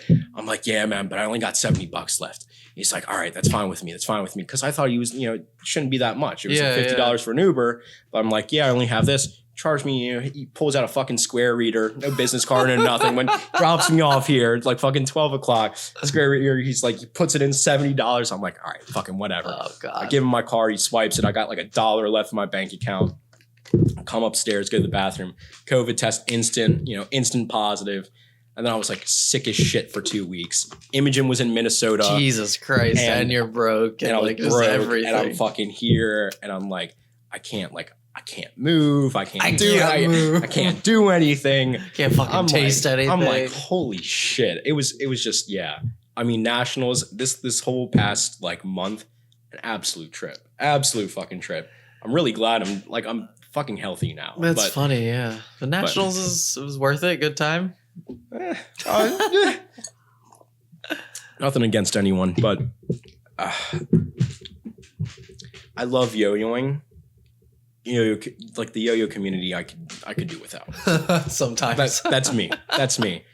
I can talk to people online and whatnot. Oh, I think yeah, dude. You see like real personalities in person, and everyone's drinking and their dopamine's running at an all-time high. And for the most part, like, I used to be like a very rowdy kid. I chilled the fuck out. Yeah. A lot of people did not chill the fuck out. Still rowdy. So it was just like this energy that either I couldn't match, where I was like too fucked up to even know what was going on. Like I got the last night, like I got fucked up and I was like, God damn it, Isaac, like you just have to stop. Just stop fucking This is drinking. done. I was like, just fuck this shit. And then like I woke up the next morning. It's like my side hurts and all this shit. I'm like, oh my God, my liver's inflamed. Like I'm dying. Like some dying. Like some shit's going on. It was probably the fucking COVID, fucking And so I'm like, all right, cold turkey. No alcohol, no nicotine. I'm fucking 34 days sober since that. That's awesome, man. So, it's been nice. Definitely nice not waking up hungover. But, yeah. That'll do it too after yo-yo. Oh, trip, yeah. though. No, it was just like a very different vibe. It was, it was a lot of good fun. And like, shout out fucking Adrian Velez for like getting me up on stage. Cause that was like, I don't know. I don't know my place in the yo-yo community anymore. Like I was in it and then all that shit happened with Lodge and then I was like out of it. I felt like an outcast almost. Like I felt like people didn't fuck with me. Like that was my whole like thing. Like I was just like insecure. I was like, I don't know, just the yo-yo community like doesn't want me or something. Like that's how I felt. No, I know. And then like, understand. and then I came back to it like, I don't know, 2 years ago or so. Mm-hmm. And, like a lot of people were like, welcoming and whatnot. But then like I started like posting more and like people like really started like following me and shit. And I didn't know if it was just like, I don't know, like people liked my tricks or if they like liked me. Cause I don't care about people liking my tricks as much as they like my energy. Right. Cause that's what I try and do like on social media. Like I have fun with it. Like a lot of motherfuckers with straight face and whatnot. And like, to be fair, like I'm like cocky with it. I just want people to like me and not like the tricks and whatnot. Yeah. So I don't think that you're. Sorry, I don't mean to cut you off. Yeah. I don't think that you're a cocky player. Like, I think there's a difference between being psyched on what you do and like feeling good about yourself, and then being like, I'm better than you. You know what I mean? That's completely fair. I don't know. And that's the one thing. Like, I always preach about like the yo-yoers. It's like like any yo-yoer, like the fact that you're doing even a bind, you're better than 99.9% of people exactly, on the entire planet. Like, give yourself some credit where credit's due. But like going up on stage and just like, I mean, it's just a really fulfilling feeling to have even a person cheer for you. Yeah. It's like the fucking best feeling. It's just like, I mean, like everyone wants to be validated in one respect or another. But like in that moment, it was like, well, there's just these people who don't know who I am. And they're like, they're just fucking with my energy and whatnot. It just felt really good. And then talking to people who I've never talked to and, just having great conversations with them. And it was just, it was really rewarding. And then, like I said, way earlier, like the fucking 99 compliments and one bad thing. There was like a couple bad things that happened in nationals and whatnot. I was just like, fuck this. Like, I was just like, I can't deal with it. Yo-yos are whack. I'm over this again. Can't believe I came out here. It's just, I mean, I've been like ever since nationals, I've just been grinding out 3A Because like I've seen that. Yeah, Elliott taught me some stuff, and I was just like, all right, like let's see what I can do. That's cool though. Like we talked about earlier, you have a good attitude about yo-yo because like you realize like what your appreciation from yo-yo comes from is learning and getting better. And it's like now that you're really good at 1A, that grind is a lot harder to get better. Yeah, and no, like, it's definitely you like, can learn a new 3A trick like every week, and like the dopamine of you successfully hitting a double trapeze, double Eli hop with a kuru or whatever. That's going to be way more rewarding than like, oh, this horizontal combo I've been trying for 4 weeks. 100%. Yeah, it's interesting. Yeah, no, 3A has been a lot of fun. I think why I'm enjoying it is because it's challenging. Like 1A, of course, is always going to be like challenging. Every like new element that you learn. But it's like, I feel like the more you yo-yo, the more you understand how like yo-yo works. Right. Yeah. So like some people like Polo understands how yo-yo works. Whereas like, I don't know, just any other random player that like is very good at meta can't interpret tricks the same way that Polo can. I feel you, yeah. You're very right. So it's like, I feel like I have an easier time interpreting tricks and learning elements and whatnot. I can just like watch a video and then do it.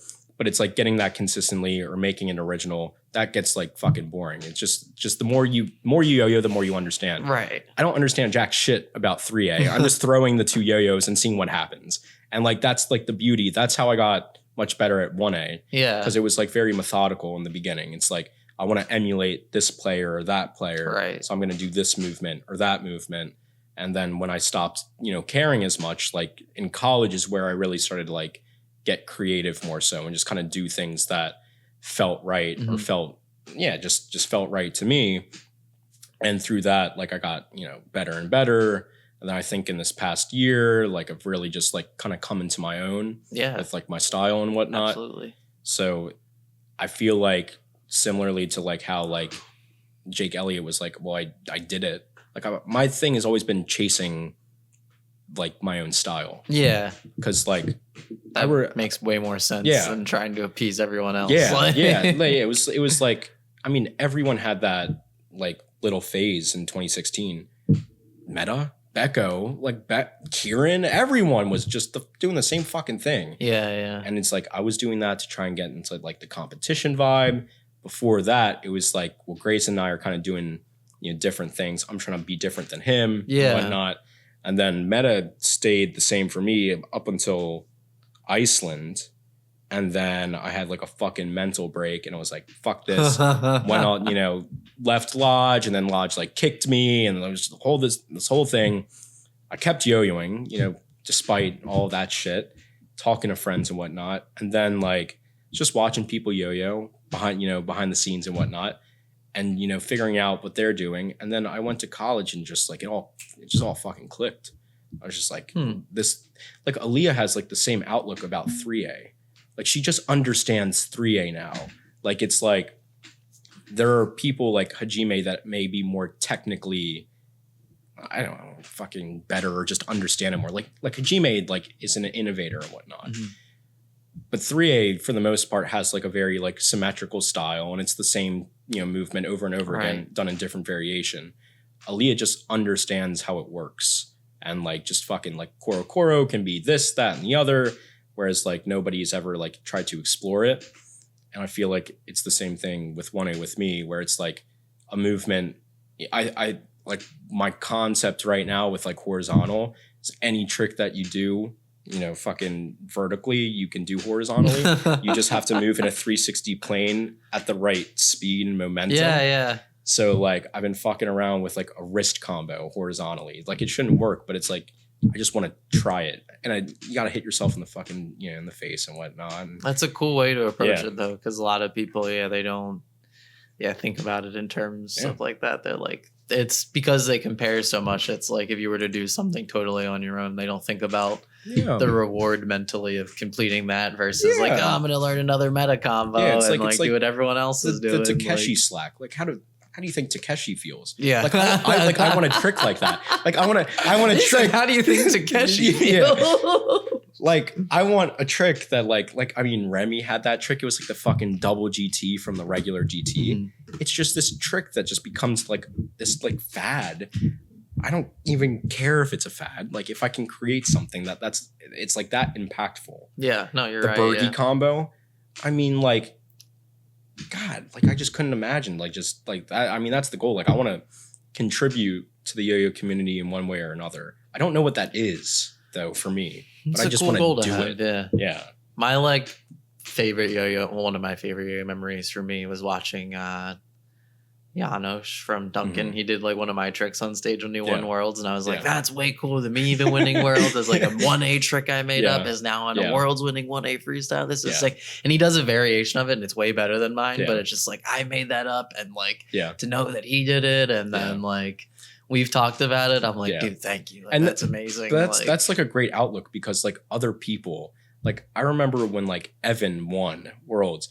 Evan, I'm not going to put any words in anybody's fucking mouth, but some people were salty about Evan doing their trick. Right. And I'm like, no, like you should feel fucking like, I don't know, like elated. Yeah. Like this, like the world champion, you know, respects you enough and understands your value and how you make tricks enough to put your trick in their routine. Right. That's fucking amazing. And it's like that's just how the real world is. It's like if you want to sacrifice and it's much easier for whoever is upset about Evan borrowing their trick. It would be much easier for them to sell out and be at Evan's level than it would be for vice versa to Evan become this like shelled artist of a yo-yo player that's like so jaded about it all. And it's like I see both sides of it, but like 100%. I think Evan was very understanding, and like now anytime that he post a trick he's influenced by, he's like, this first trick is influenced by this person and this mount is influenced by this.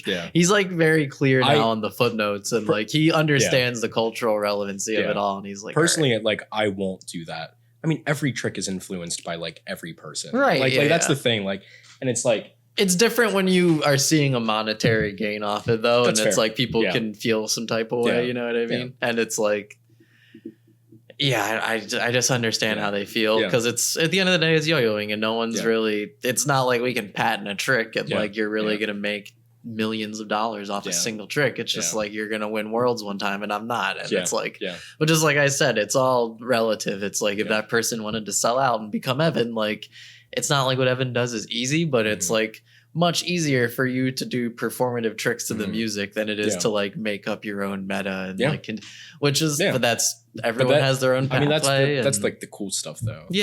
Cool. I mean it's like you know when I say cool, I mean like unique. Like not that Evan is like not unique, but you love yo-yoing for the game. Like you're in love with like actually yo-yoing. So it's like you appreciate the people who are stylistically pushing in different directions and trying to progress things. But it's not like nothing against tech creators, but it's not like that. Like, it's like tech creators is like takes a look at it and tries to like hyper analyze it for what it's really not. It's like okay, people say like that's such a smart trick. I don't think when the person was making it, they were really like thinking of making it that way. It just kind of happened. Right. It's like, yes, after the fact, you can look at it and be like, okay, well, like it clicks high.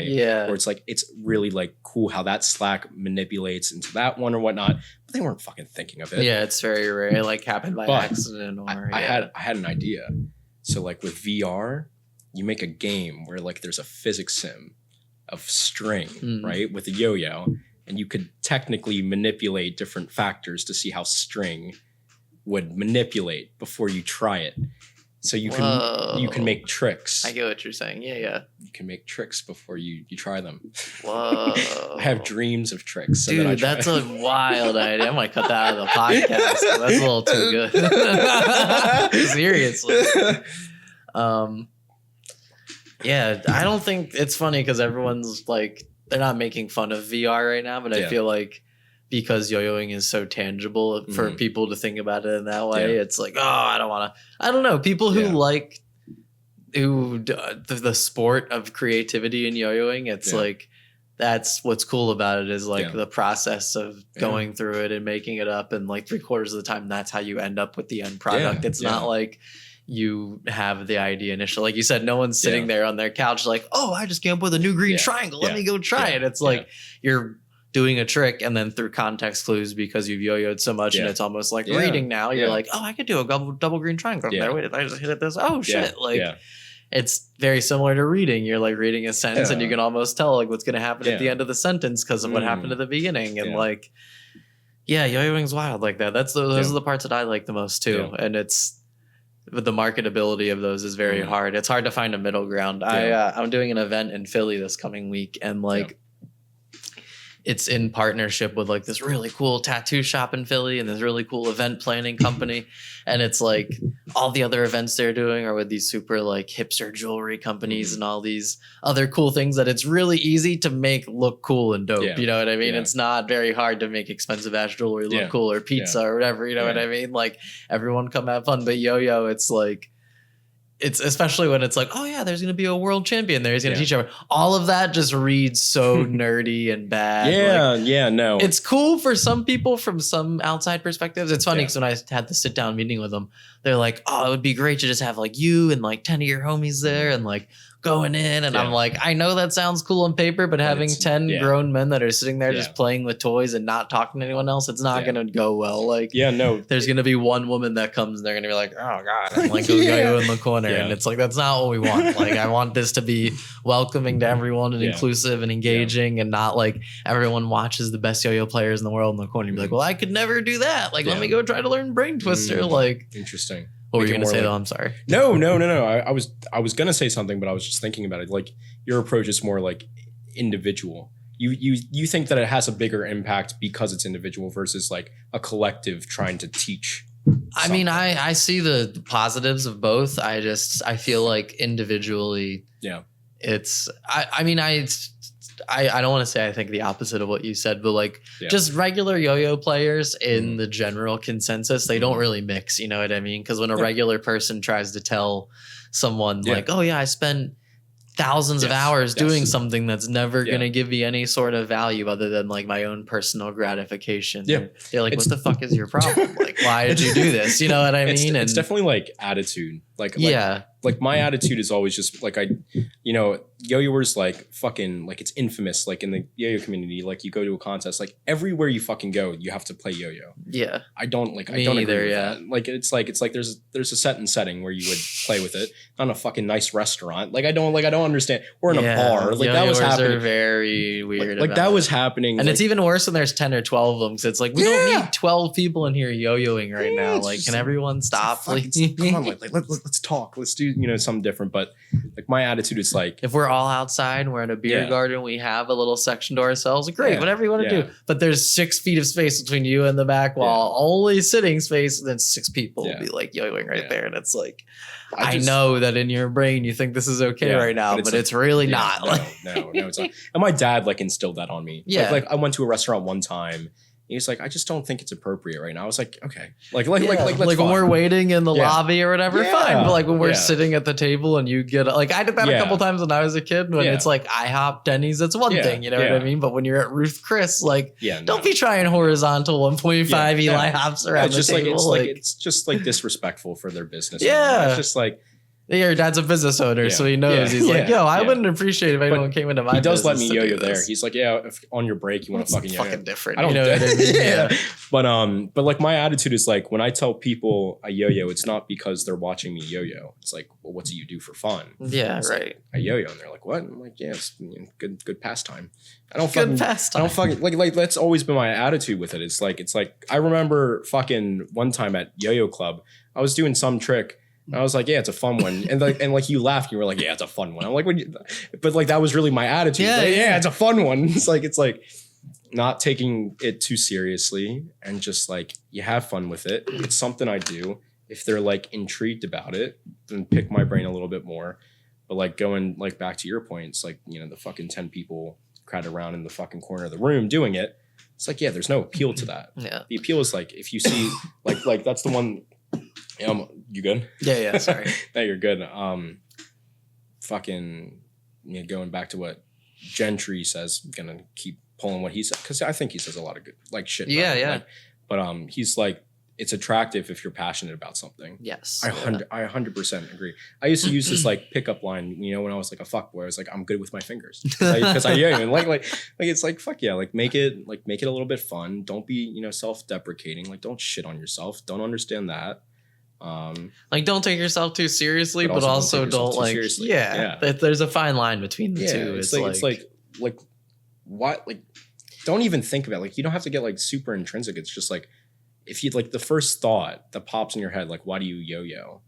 It's like, what is that thought? It's just like, I fucking enjoy it. Right. Yeah. I try to remind people that when they're having a bad time with yo, think about why you started yo-yoing, you know, like you started it because you had fun, you enjoyed it, and you wanted to learn more tricks, and you had fun with your friends. And like, it wasn't to get on stage and yo-yo for 3 minutes. Like, it eventually grew to that. And like that, you can appreciate that part of it, but like, don't make your obsession over that or like think that that's the end all be all. Cause that's not even the end all be all on yo-yo. Like, I don't know. When I started Recess, I loved to bring that up to everyone. I'm like, how many people that you think play like Little League baseball or Pee Wee football are going to go on to be in the NFL? But no parents ever bat an eye about spending $1,000 on equipment and throwing down hundreds of dollars for the season, you know, to get their kid into it. And it's like, you know, with yo-yo, people are always so hesitant, like, oh, it might be kind of, not people in general, but yo-yo players trying to recommend it to the other people. Like, oh, it might be too expensive, or no one's really willing to dedicate that much time or effort. I don't know. Gentry has a great point about people are attracted to people who are passionate about things. And it's like, I think that's almost a negative trait about yo-yoing. Like, it's a good thing, but it's like when people normally, now it's a little bit more commonly accepted, I think, with the advent of the internet, where people are more exposed to people who are passionate about different things and they don't always monetize it. Just like, no, I just like this. This is what I do. Like I fucking grow mushrooms and I like to grow all these different varieties. It's just for me. Not everyone is going to the level of like, oh, I'm going to sell them to the local restaurants and then make lion's mane capsules and all these things, which is great. Like, that's awesome. But like, just so many yo-yo players are so passionate and like, so obsessed and involved. It's for their own. It's actually against their own good. It can be, But like when they go to tell that to other people and they're like, so you must make money off this. Or like when you won, you got some sort of compensation. It's like, oh no. Like it just, it's funny when you introduce it to people and you're like, not funny, but it's better for your own mental health to be like, oh, just what I do for fun. And this is what I'm passionate about. And like, fuck, I don't I'm not doing this for money. Right. Exactly. Yeah. It's just like,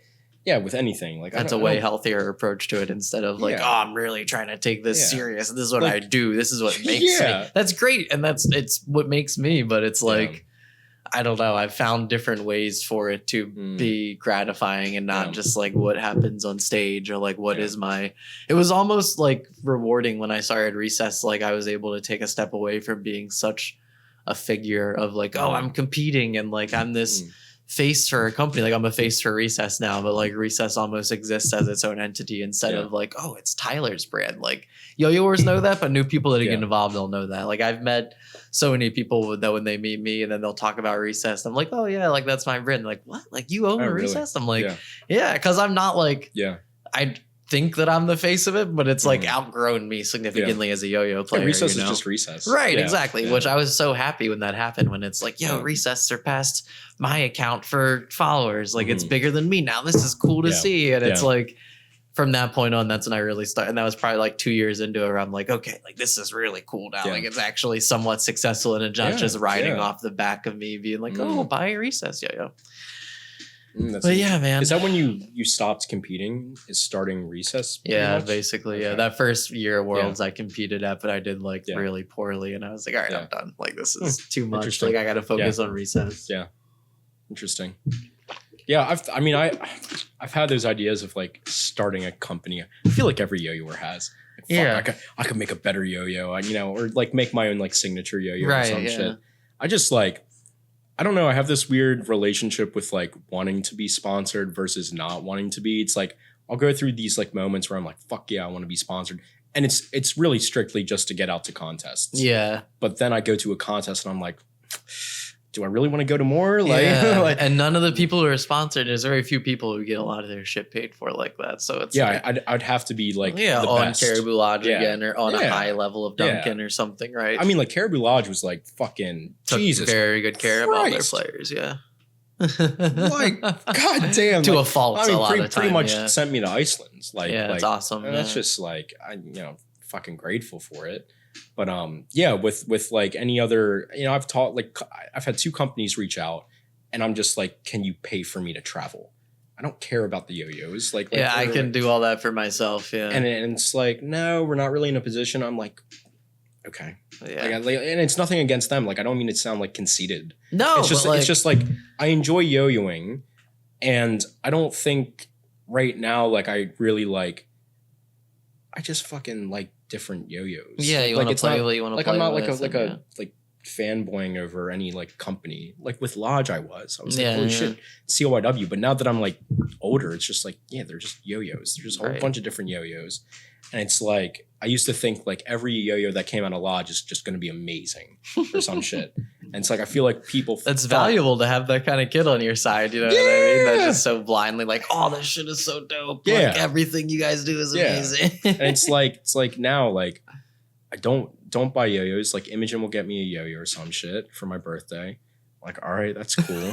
Like fucking, and Nats, like I bought one yo-yo for myself. I don't really use it. Like I just like kind of so I just like being unsponsored is like the fucking coolest thing in the world. Like actually, like it's just so funny nice to hear, but like, so it like fucking all the kids. Like I don't know, like if there's like a younger crowd listening to the goods. Or but yeah, whatnot. they're so juice. They're so thirsty to get Jesus. onto a team, and it's for no reason. Because Yeah. like when you're young, you don't realize getting sponsored is just to put you in position. You know what I mean? Like it's supposed to be someone who was working really hard Yeah. and was going to like reach a pinnacle at some point, and then Yeah. like this brand is supposed to help you get there, and like they're gonna reap Yeah. some rewards from it. But hopefully you reap more rewards because like Yeah. it's not as easy to do alone, or like Mm-mm. little things like being Yeah. associated with brands can help you competitively. Like Yeah. no one's. I mean, you it's, know. it's really like I think in the yo-yo community, being sponsored is just like a fucking like it's just a title. I always try to like anyone really who's is. close friends with Recess Yeah. that always is like, yo, like, Yeah, what do you think about adding me to the team? And it'll be like, yo, just like you get free Yeah. yo-yos from Yeah. me. Like that's Yeah. all that anyone on the team gets. No, Like you get the best 100%. of both worlds. Yeah. So like, Yeah. why are you concerned no, with? it's just like you can call yourself a sponsored Yeah, player. people want the look and like Yeah. the feeling of belonging Wait, to something, and then when they actually belong, it's Yeah. like they don't do anything, or they like yeah, they realize that it's like a reciprocal relationship with your sponsor. That when your Yeah. sponsor's like, "Oh, can you do this?" They're like, Yeah. "I want to do anything for you," and it's like, yeah. "But Well, I did all this stuff for you. Like, what do you Yeah. mean you don't want to do anything for me?" That was my thing with Lodge. Like I wanted to do right. Like I wanted to do the cabin tutorials. I mean, we did reap like money from it. Mhm. Like we got paid for that. But I wanted to be like the fucking best for Lodge. Like I wanted to like instill my value on the company. Like not myself. Like that's where my relationship with Yo-Yo like soured a bit, like a bunch. Mhm. Where I was like practicing just so I could be good enough to stay on Lodge. And it's nothing of their doing. Like they weren't like pushing for that. Just always supportive and whatnot. But I was just like, I did not feel good enough to be on that team. And I mean, I wasn't. And, you know, looking back on it, it's like that makes complete sense for like 2016, but like not feeling good enough. But today it's just like it's a fucking yo-yo company. It's like anyone can be on a fucking well, yo-yo. yo-yo, company. the attitude of the industry has changed a lot, especially since COVID. You know what I mean? Where I think people kind of saw it happen in real time, where organic shaped yo-yos became popular because Yeah. competition yo-yoing wasn't a thing. Mm. And you're seeing that with yo-yo now, where like early 2010s, it was like very serious competitively Yeah. with Jensen and everyone. Mm. And then like the Gentry. And then like all of a sudden in like 2015, 2016, it started to become like Yeah. a little more lax. And now it's like Yeah. the most popular selling yo-yos are the weird ones. You know Yeah. what I mean? Stores would much rather carry like, not necessarily, I don't want to call it a novelty yo-yo, but Yeah. yo-yos that have features that aren't Yeah. featured in other Yeah. yo-yos, because like Well, it just, there's a huge pushback because Yeah. everyone took it so serious for so long, Yeah. and then it kind of culminated Mm. to nothing. Then it's like, let's just have fucking fun Okay. again. You know what I mean? interesting. And Yeah.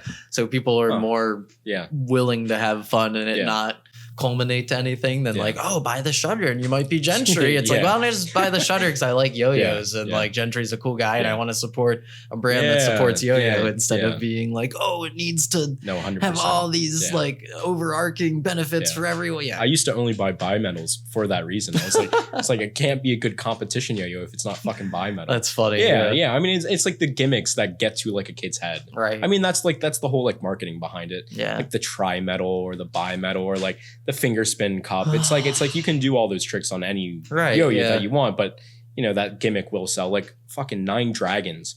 That was a cool yo-yo. I liked that Right. one, but it's like I and remember they there didn't was know like that yo-yo might have just Yeah. been wild success. Yeah. That might have like been today like, that would probably like do very well with TikTok. right. like, yeah. if That's they- what I was gonna if- say. if That they might saw have started the Yeah, TikTok if they thing at the time. if they see Angelo do the Upside down DNA and the for 10 AND in seconds, one yeah. go, it's gonna like, you know, it's just gonna sell. maybe they're gonna take that from me. Who knows? God, I will say I have given people some ideas that they've run with and then they've made money, and it doesn't. I'm not sour about it, but it's just like, all right. Yeah, man, you gotta watch out who you talk to. I'm the same way, but I just have a big mouth. All of our friends know that, so that's why they never tell me anything secret. They never like. I mean, it's the same. I'm too honest for my own good sometimes, but. It is what it is. It is what it is. Yeah, exactly. When you mature, you're just like, it is what it is. Well, like I'd rather be stupid honest. Than it's more so. It's like if I'm gonna be friends with a person, then I'm just gonna fucking lay it out on the table, and if they reciprocate that like vulnerability or some shit, then I'm for it. But if it's gonna be some like surface level, relationship, there's no reason to have that. I mean, we've all been there and done that. I mean, that's what like high school and middle school is like, you have your core friend group and then you're either, like just in that clique or you're friendly towards other people. And that was like, I was the latter. Like I was friendly towards other people. Mm-hmm. And then after high school ended, when I stopped like talking to everybody from high school, like, I mean, that was just my thing. Like, I'm sure other people don't do that. But like when I got to college, I was like, Jesus Christ, like I thought those was going to be different. Like I figured everyone was just going to be grown up. Dude, it gets like semi worse at times. Oh my God. Funny. Because the whole culture is just, having sex and drinking. And it's like, okay, well, I have like a steady girlfriend and I don't really want to fuck up my life or hers. So I'm not going to drink that much. Yeah. It was just like, you said, that's the whole culture. It is the culture. And so it's like people getting upset that they didn't have sex with this one guy. So I'm going to, go have sex with their boyfriend or, or vice versa. Yeah. And then when you're a kid, like, I don't know. When you're 16, you can kind of like... You can fucking relate because you're just a kid. Yeah, exactly. Like, and then when you start maturing, you're like, what are we doing? Like, so it's like, what I'll do now is like, I'll just go like starkly, like too honest. And I'll see how they react. And if they react in any type of way, that's like, okay, like, oh, I feel the same way or something. I'm like, all right, then we're good. It's probably natural that you're starting to like, I don't want to say sour with the yo-yo community, but you just see like, oh, this is kind of BS. And like you have your friends and you have fun or whatever. I don't know if you've listened to like my other talks like I had with like Richard Picasso. My whole fucking thing about like the bullied becoming the bully in the yo-yo community. It's the most like interesting thing to me in the entire world. Thought about that, but that's a great point. God, it's like I'm gonna just assume that a lot of people that have yo-yoed have been bullied at some point in their life, or if they felt neglected or, insecure, just one way or another, they're put down by some like higher being or another person. Yet when you go into the yo-yo community where everyone does literally the exact same thing, you become a clique and you put other people down that are worse than you. Yeah. It's like the most interesting thing to me. Yeah. Yoyoing has an interesting personality to bully and keep elaborating. Yeah. Yeah. I mean, like, with me, like, it was just, like, I always found this very interesting, like, nicknames were given, like, back in, like, 2016, 2017 to a couple different people, myself being included, Daniel Flaherty being included, and I was just, like, when it was happening to me, I just thought it was, like, ha, ha, ha, funny, like, these people above me, are like I don't know, like I'm their buddy or something. Yeah. They're calling me Pear because my body looks like a pear. Flaherty was called Ant because he was skinny. I never knew that about Dan. That's funny. Not funny, but you know what I mean. It's funny, but and looking back, it's like Jesus Christ, just fucking making fun of me to my face. Like a 14-year-old kid. Yeah. And it's like you're like 17. You're good. Just having male therapy here, don't worry about it. Can I use some, like but it's like we all do like the same thing. Yeah. It's just like it's such a weird thing to bully someone over their skill level. Yeah. And yo-yoing, it's like anybody outside of the yo-yo community like could listen to this and it's like a comedy bit. It's like people bullying each other and yo-yoing. Everyone thinks that's just ridiculous. Right, yeah. Yet it's like the common culture. I think it's common culture. No, it definitely is. You're right. Yet everyone is like, yo, the yo-yo community is the most supportive thing in the entire world. It's like, fuck no, it's not. It's like supportive of the 1% or whatever. You know what I mean? Yeah. I mean, that's how life is too. Right. That's exactly what I was going to say. It's just like, it's crazy how such like, you know, it's a larger community than it ever has been probably right now. Right. Yeah. But how such a small community can emulate what society grand is. scheme. Yeah. Like, I mean, it's that's like what it is. The Yeah. cliques and the different styles and personality types. It's just like yo-yoing is, you know, I don't fucking know. It's just we play with a toy. Come on, get over yourself. Sure. It's like I certainly had the same mentality. I would talk shit about people. You know, I talk shit, you know, straight to their fucking face. But you get older and mature. Yeah, you get older. It's like I'll do like a public apology right now, because this was like a whole thing. Like fucking back when I was 15 or 16, Joey Montoya made a clothing brand, and I said some shit in some group chat when I was 16. Now, like flashback to like a year and a half ago, Joey Montoya, like, he comments some shit about my music. I hit him up. I'm like, yo, I'm sorry about whatever I said. You know, back then, hysterical. I'm sorry. I'm listening. Yeah, no, it's fucking, it's a little ridiculous to me, but it's like, yo, sorry for whatever I did. He like, you know, he's calling me all these names and shit. So like, I call him. And you guys are 15, right? At the time, at like the time, 6-7 years ago. So it's not like you were, you know. And it's, it's like, I'm a kid and I said some shit. It's fucking 6 years later or whatever. And like, I'm calling him. He's like, yo, next time I see you, I'm going to beat the shit out of you. Like, blah, blah, blah, blah. Because you talk. Does he even have the clothing brand anymore? I have no idea. It's like, I don't fucking care, bro. It's like you were probably right, whatever you were saying. I was just like, Jesus Christ. Kids are mean. Like, it is what it is. So, Joey, sorry a second time. Joey, I'm sorry. But like, it's just like, yeah, we've all been there. We've all done that.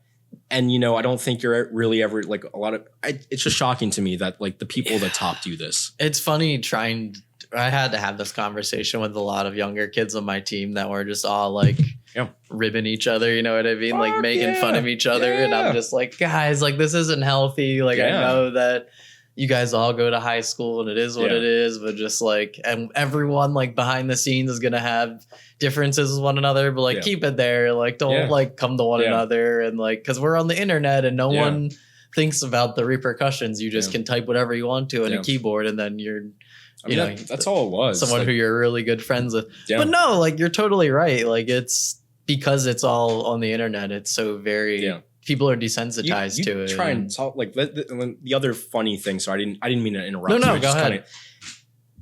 Okay, they're saying the stuff on the internet. Well, I was talking about like real personalities when you like see them in person. Mm-hmm. Nobody fucking says right. Everyone's your boy, like, or that, yeah. It's like I talk to somebody and they can't fucking talk to me, but you'll say all this shit behind closed doors. Yeah. It's like. You know, he's the same people that can't order a pizza on the phone. You know what I mean? But then there'd be like, to be fair, I have a horrible time going on the phone. I'm like trying to call like fucking like the electric company, like turn off my electricity. I'm like, Dad, I don't know how to fucking do it. Like, what do I do? What do I do? But that's funny. But at least you would try. You know what I mean? I don't know. No. I mean, that was more so a joke. But no, yo-yo players are inept in some of those ways. I brought up on a few podcasts ago about changing a kid's tire or Mater's tire on a trip, and he was like on the phone with AAA. Yeah, and I'm like, I was just I was like drunk in the car because someone else's DD. I'm like, what's going on? Like, why isn't anyone driving? Like, we got to get a tire change. I'm like, is it popped? Like, do we get to refill it? What's that? They're like, oh no, like AAA is going to come out and do it. I'm like, it's going to take them 2 hours to get. We're in the middle of the woods, like near a beach, driving. Like, you have a donut, just let me do it. Like, it's mad funny. Yeah, yo-yo players are big keyboard warriors. You know what I mean? And it's it's also it's like you'll almost be able to tell what like who will turn out that way. Depending on how many yo-yos they have. This is like a little theory. There's a good correlation you found. That's funny. Like. Parents buying their kids yo-yos or them spending like I would say for the most part they're not buying those fucking yo-yos themselves. They're expensive. Their parents are buying them. The more yo-yos you have, the more spoiled you are, the more entitled you will be, and the less like a life experience you have had. No, you're right. Yeah, motherfucker with a huge ass collection is probably not gonna have much of a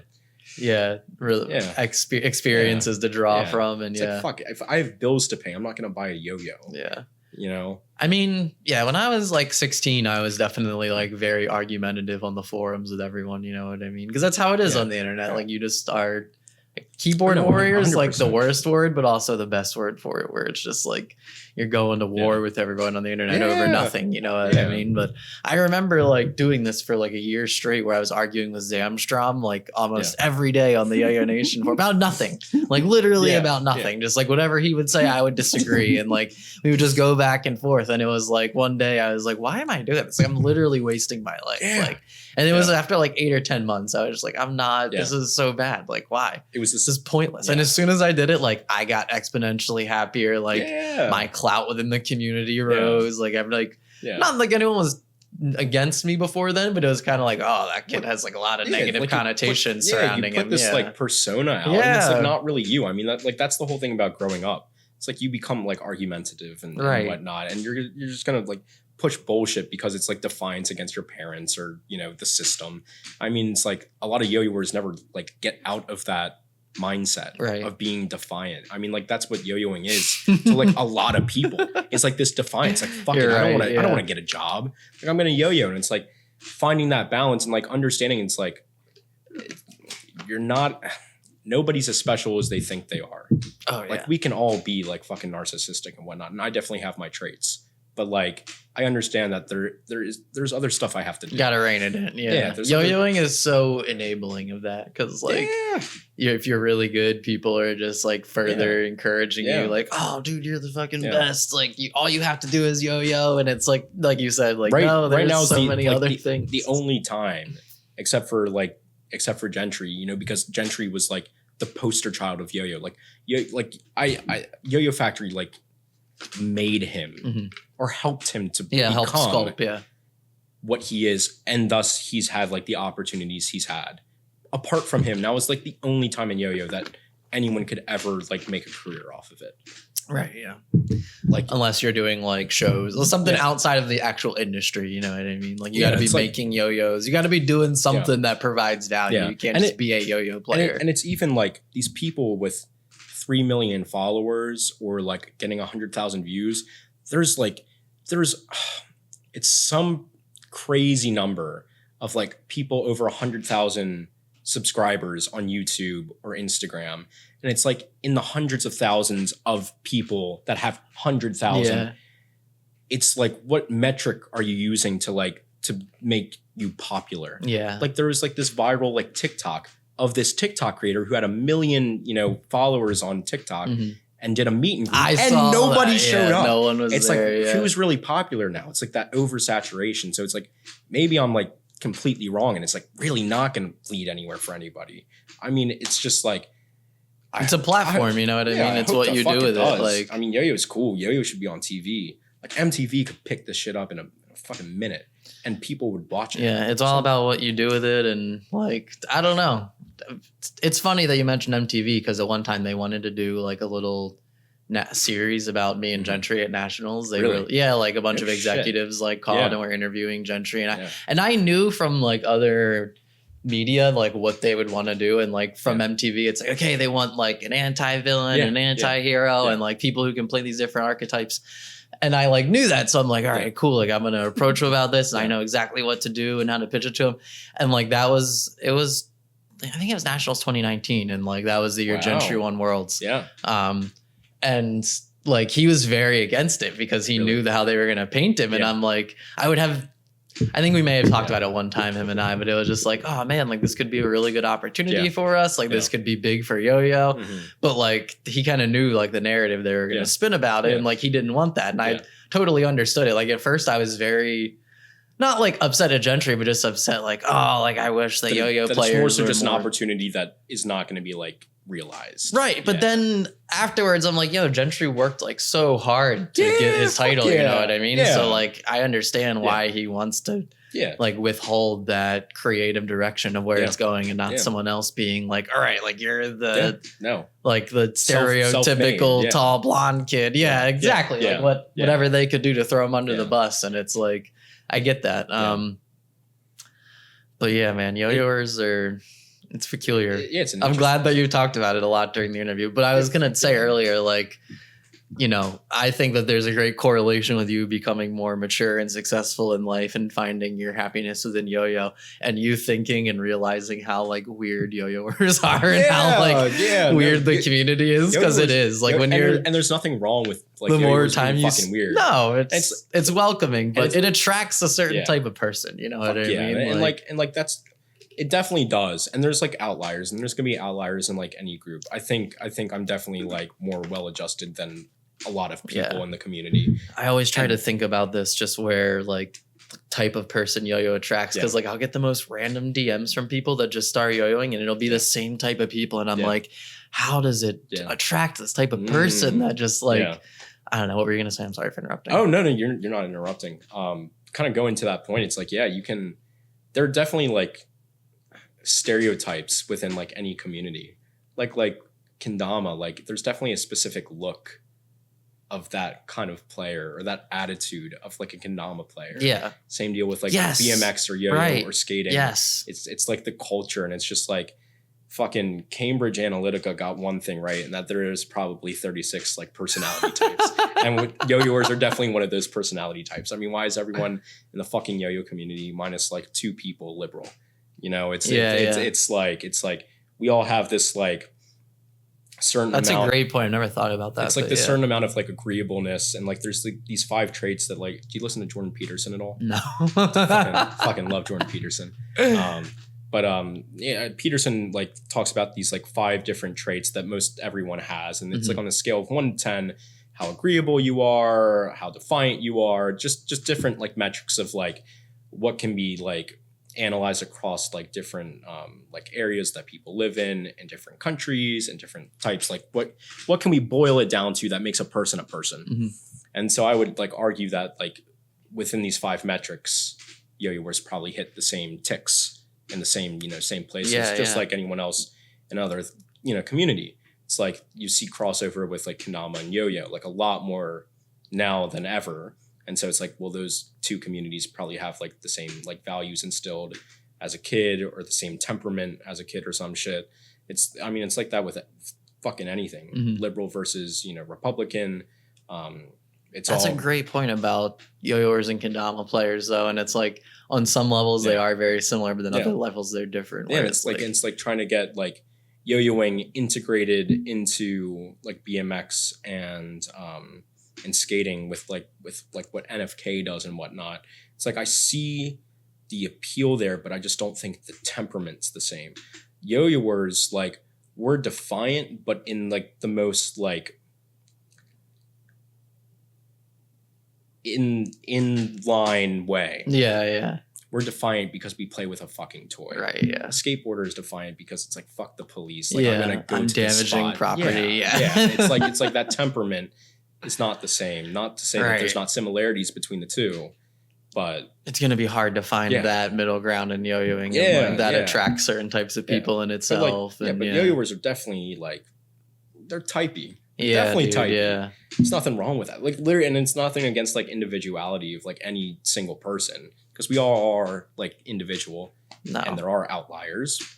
But it's like, there's definitely a personality type. Really strange sometimes. Man, we need to do some more research on that personality type thing, because that's a really good. 100%. That's something I've been mulling over the last few years, and like when I talk to all my friends that have like really cool jobs and are in these like tastemaker positions, it's like yo-yoing is like right there on the cusp of being one of those things, but it's like there's something that's holding it back. And it's not like yo-yoers inherently, like yo-yoers make yo-yoing, so they are contributing to the coolness, but like there's just something about that personality type that needs to be changed and introduced and like reconfigured in some way that like can make it more palatable for everyone, because 100%. It does attract all different types and varieties of people, but like now that you're becoming more mature and like doing your own thing, and like you're not leaving the yo-yo community, but you're definitely seeing how like you're different from it, and you're like, all right, like I can't exactly exist for one here. It's not even that. It's like just realizing like it's yo-yoing is so fucking fun, but it doesn't have to be limiting. Yeah. Like people that stay in the community and just yo-yo, like it's limiting. It's like you can fucking be comfortable, like very comfortable in it, and that's gonna like give you all the happiness. It's like somebody that stays in their hometown because they're comfortable. Right. And they marry the girl from their high school because they're comfortable and they're just used to it. And then you go the fucking 60, 70 years and then you pass away in the same place. It's like yo-yoing is the same way. You get comfortable with it. You get comfortable with your fucking friends. That's a great point. It's like, okay, I don't want that for myself. But like, not to say that I'm like seeking uncomfortability in every, aspect of my life, but like woodworking and whatnot. Like, it's not very uncomfortable. It's like, I'm familiar with it. Like, I did it with my dad, like grew up around it and whatnot. But it's like in the yo-yo community, like people just stay in it for their own, like it's against like what they should be doing. Like, our personality types like breed creativity. Why would you limit yourself to one thing to be creative at? That's amazing. Yeah, that's such a good point. And it's like the fucking like the master of one is the master of none is the quote, but it's not the whole quote. The quote continues on saying that but a master of many is better than a master of one, or like somebody who can do many things is much better than a master of one. Right. Yeah. So it's like, fuck. Okay, I can yo-yo, and you find that in yo-yoing so often, where it's just like all you can do is all you manipulate this animate object. Yeah, and it's just like you see it with Angelo and Gentry. With Gentry, like I don't know what Angelo like aspires to be outside of it. Like I know he's talked about modeling and whatnot, so that's another thing he wants to put his like creativity to it, how he can put a spin on it. But like, okay, Gentry wants to do like acting or whatnot. Yeah, like, he has different avenues he wants to do it in. So it's like using that creativity and channeling it into like this different medium or whatnot, and like that passion that is just like innately in every yo-yoer can be used for something else. So like my music, like I'm not gonna like fucking say my stuff is the best stuff in the entire world, but it's like a hell of a lot better than it was 3 years ago. And 3 years ago, it was just some like SoundCloud stupid shit. And now it's like a palatable fucking song. So it's like I used that passion. I didn't throw away the fucking yo-yo. I kept yo-yoing. I went to a yo-yo competition. I judged one and whatnot. But like I was like, okay, I'm not gonna limit myself. I was just getting fucking high and just making music with my buddies, and it was just stupid. And I was like, nah, this is kind of fun, and just did it. And then I was like, okay, well, I'll keep doing it. Same thing with like woodworking. It's like I just need a job at this point. But then I was like, fuck, this is like really cool, like creative and shit. Now I can make like a whole bunch of things I can use. Yeah. But it's like yo-yo is same way. It's just like you're fucking limiting yourself by pushing to be the best, when only one person every year is going to be the best. And it's always going to be the same fucking person. That's great. That's such a good sentiment to take away from it. It's like when Evan like said he was going to nationals, everyone should have just fucking stepped away. like nothing, like fuck yeah, like Evan is the best. Yeah. But he won by like fucking 20 points or some crazy shit. Spread, right? It's like you should have just known like why. Not like why even try, but like unless you're like, all right, I'm gonna maybe try to win next year now or like 2025. And it's just like as long as like Gentry was always going to win every contest, pretty much every contest that he went to until like he retired. It's just everyone had the foresight that someone else could do it. Like, oh, it's Kieran's year, or it's, this person, that person. Like I always used to think Kieran could win and whatnot. I still think like he could and whatnot, but I think it's more realistic to think like, well, somebody at the top that is like proven time and time again that they can stay at the top is always going to be at the top. It's just how they are. Yeah. It's just how fucking Gentry and Evan, Gentry and Evan just like that's their personality. Like they'll just fucking do it. They're good enough to do it. And like Gentry always says, like there are fucking 100 people better than me, but they're not better than me at competition. Yeah. It's like, yeah, well, or willingness to put in the work. Same deal with Evans. 2 people that can do it because of their support with the biggest yo-yo company out there. It's like you can push for it as much as you want, and you can win that regional competition and get 3rd place, finish at Nats. But yeah, it's how bad do you want it? How bad do you want it? It's a really good way. Do you want to sacrifice literally everything else in your life? I don't fucking want to. Dude. Not that that's a bad thing. No, I'm not saying that's a bad thing. You're totally right, though. Like, there's been so many times during the pod that you've said it comes to that conclusion. You know what I mean? Where it's like it's all about what you want to put in, and like, it's a all personal direction, and that's really interesting. It's fulfilling for people. Like I know damn well it would be fulfilling for me. Like if I won worlds, holy shit. Like, yeah. But it's like what did I lose? What do you give up to do that? Right. Yeah. It's like, is it gonna fuck up like my relationship with like my parents, with my girlfriend, not having a job, my progress of regular life? Right. Yeah. Like, to be like, I won a thing, an imaginary title, even though I already am fulfilled personally by yo-yoing. It's like what's gonna mean more to you at the end of your life? Yeah. That might have been why, who'd you say earlier? Jake Elliott? Yeah, like when you just don't have like any other direction and it's like, oh, like this is all I was working on, and you reach the pinnacle and it's he went 180. What else am I gonna do? Like Jake Elliott became a monk, I think, right? He wants to do that. Yeah. He talked about it. I think that's fucking cool. It's like okay, you're looking for what, I'm not gonna speak for him, but it's like what's the intent of wanting to become a monk? What are you looking for that you're not finding? Right. What are you running away from that you can't seem to run from? Like what would be like, what's the goal of becoming a monk? It's to like control your mind and to have control over everything, or to have like lack thereof and like nothing at all. Mm-hmm. And so it's like, well, he's looking for meaning in life itself, where it's like, I just have this like horrible, like innate like health anxiety and whatnot. But I've also had plenty of situations where like when I was like, smoking weed and whatnot, not only did I feel like I was dying because of panic attacks, but I'm really pretty much certain that like I've like almost come very close to overdosing on like PCP and shit. Like when I was like fighting gravity and like really trying to fucking fight gravity and like stay alive. Like I've had those moments. So it's been like I've had too many of these flare-ups of feeling like I'm going to die and whatnot. That's made me just be like, as cheesy as it fucking sounds, like waking up every morning and fucking breathing. Yeah, you're like, thankful. It's like I'd much rather be like fucking depressed as shit and alive than not alive at all. It's like just kind of my thing. Sorry, going off on a tangent, but like with yo-yoing, it's like, am I gonna be on my deathbed when I'm 70? And be really fucking proud of myself for limiting myself for fucking 7 years. Yeah. No, I'm not. Because did I just miss like my future wife or my career options or just an experience that is just so fucking crazy that I could never forget it. I can forget the fucking 8 hours every day of yo-yoing. Yeah. But I can always remember that one. It's like, no, I'd much rather fucking know every day that I've lived if I have the ability to remember and whatnot. Yeah. But like, I much rather remember every day and having like a small little like piece of gratification or a goal that has been met rather than that one large one that has like consumed my life forever. Dude, I love the ebb and flow of this interview, how it's yin and yang. And we've talked about some very real yo-yo feelings and not just like the casual talk and like, oh, look at this cool yo-yoing. It was cool when I won this. It's no one really talks about all the existential that's why I don't fuck things with it. that come wrong with yo-yo. That's why I don't like talking to people. These are the conversations that like Andre and I and Seth and everything. These are the only things we talk about. Like we talk about the normal shit too, but it's like when you start thinking about yo-yo and you're just like, all right, like what kind of player do we need to attract, or how do they differ from a kendama player? It's like, it's why I'm friends with Aaliyah. It's the same thing. We just talk about other shit other than yo-yo. Yeah, she has a very interesting head on her shoulders, and like, she's found something else she's really passionate about, so she knows like the differentiation. The cacti like, was really really fun.